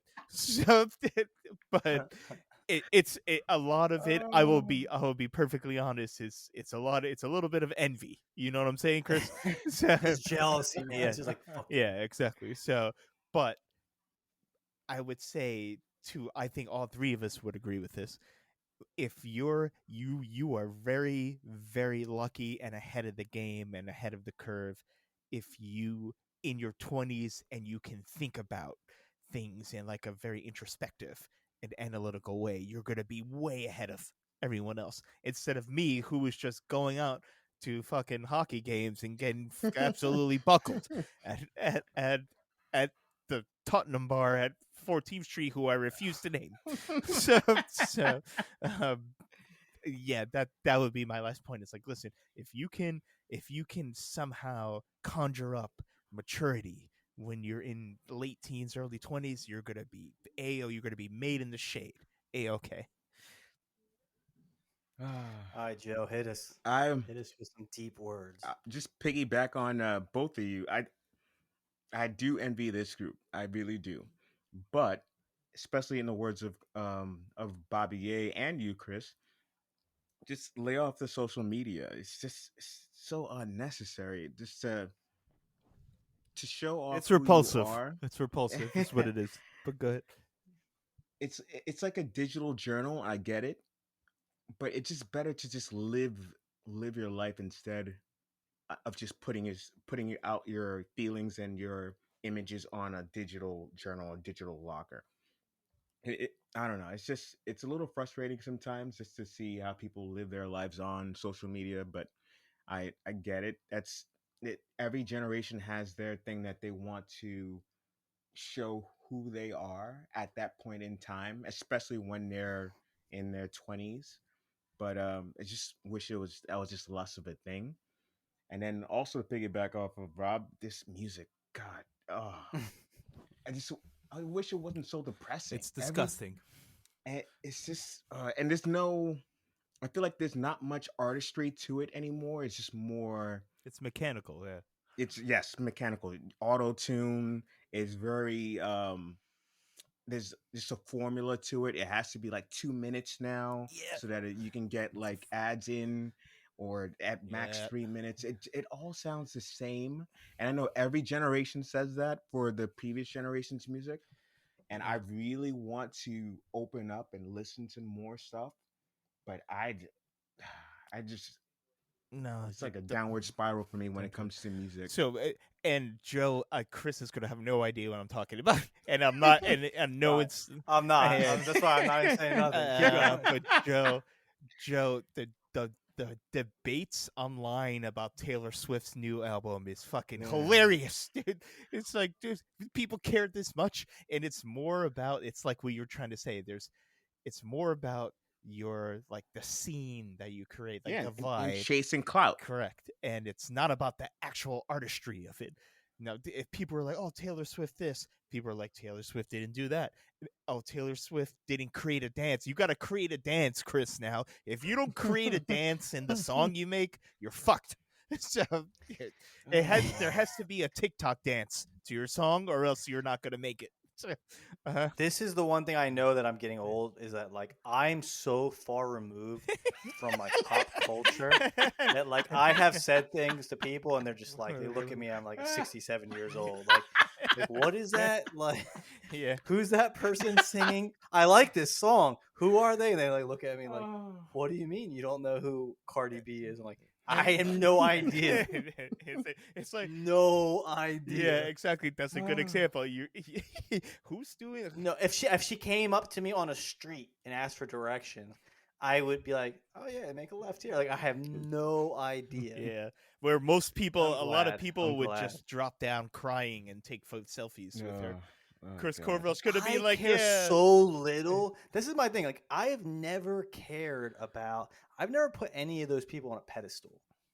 And I do think that's something. I mean, I don't think that's a novel thing of this generation. I think no, we all we did it. like Yeah, put people on pedestals. I'm like, I never put people like that on pedestals. I've always been like, somehow I can get above you, motherfucker. Like, I'm not gonna worship you. yeah, man.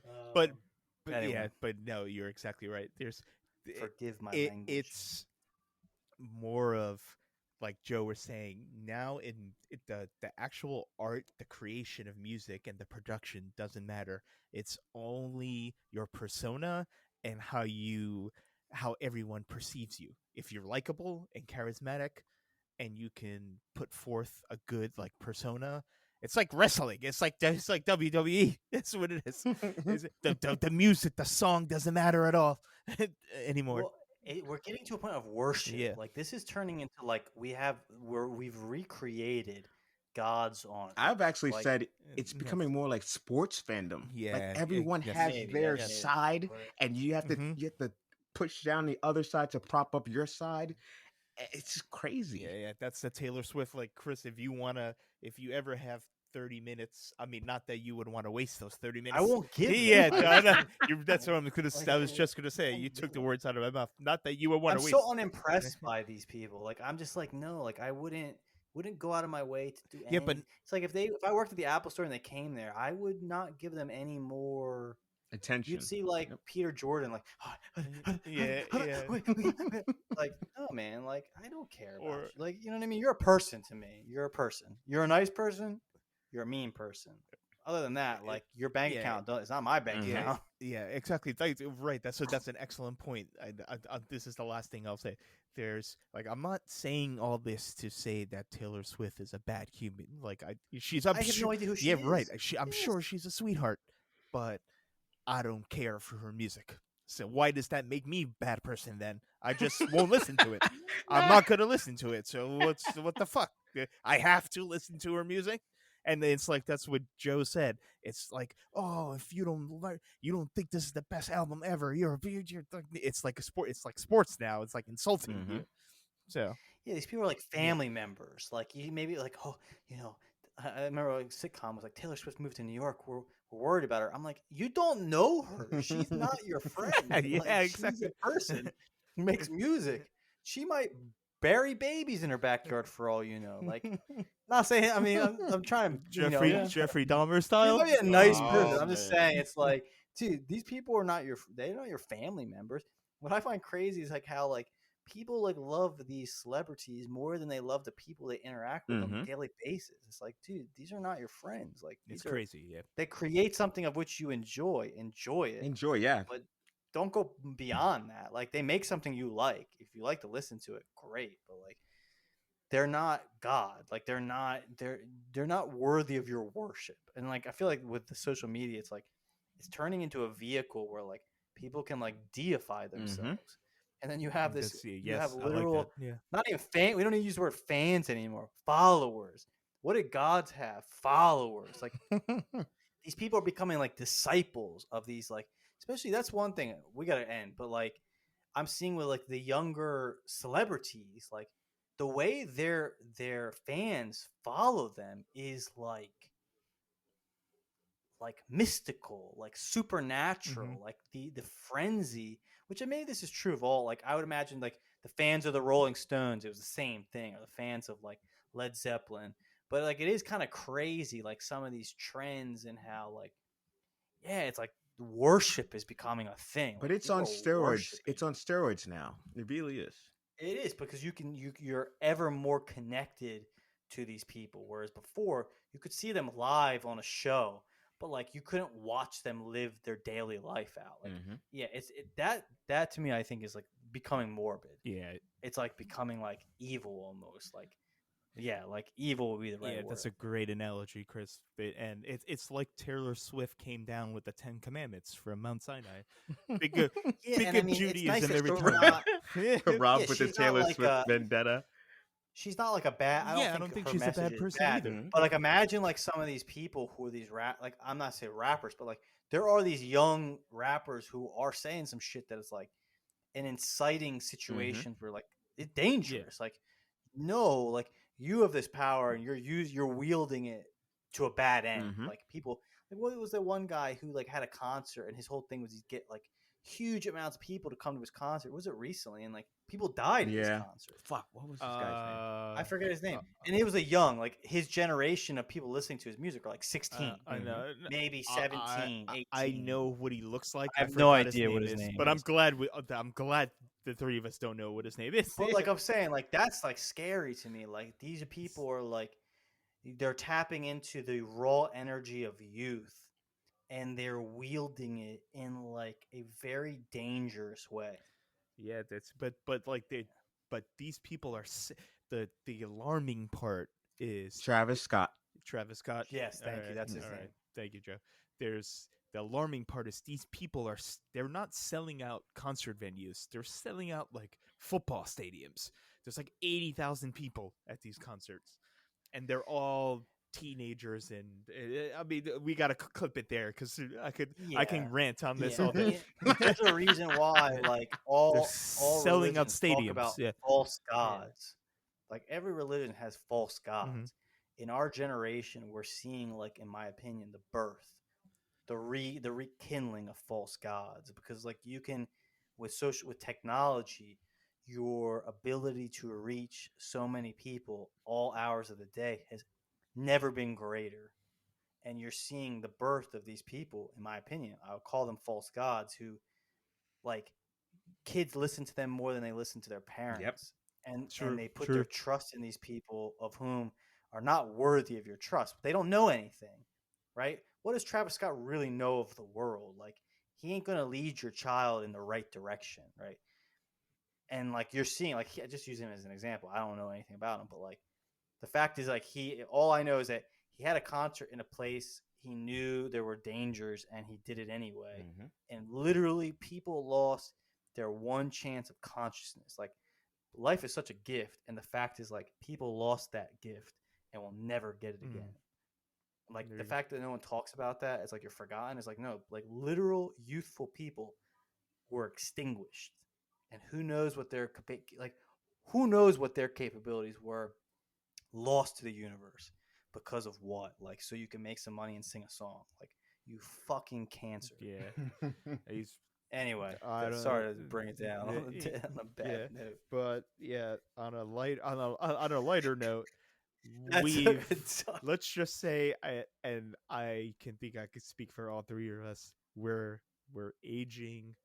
We're appreciating our wisdom. We're gonna age gracefully, and I promise everyone, we will come out with great content. You'll laugh, but it'll make you think. That's the Corvo way. That's the way the nest is. It'll make you laugh. We're gonna tell stories and wisecracks, but you're also gonna think about it. Shout out to so the we're gonna fans, cap this. Yeah. Yep. For those listening, appreciate it. This was another episode of the Next Conversation. Hope you enjoyed.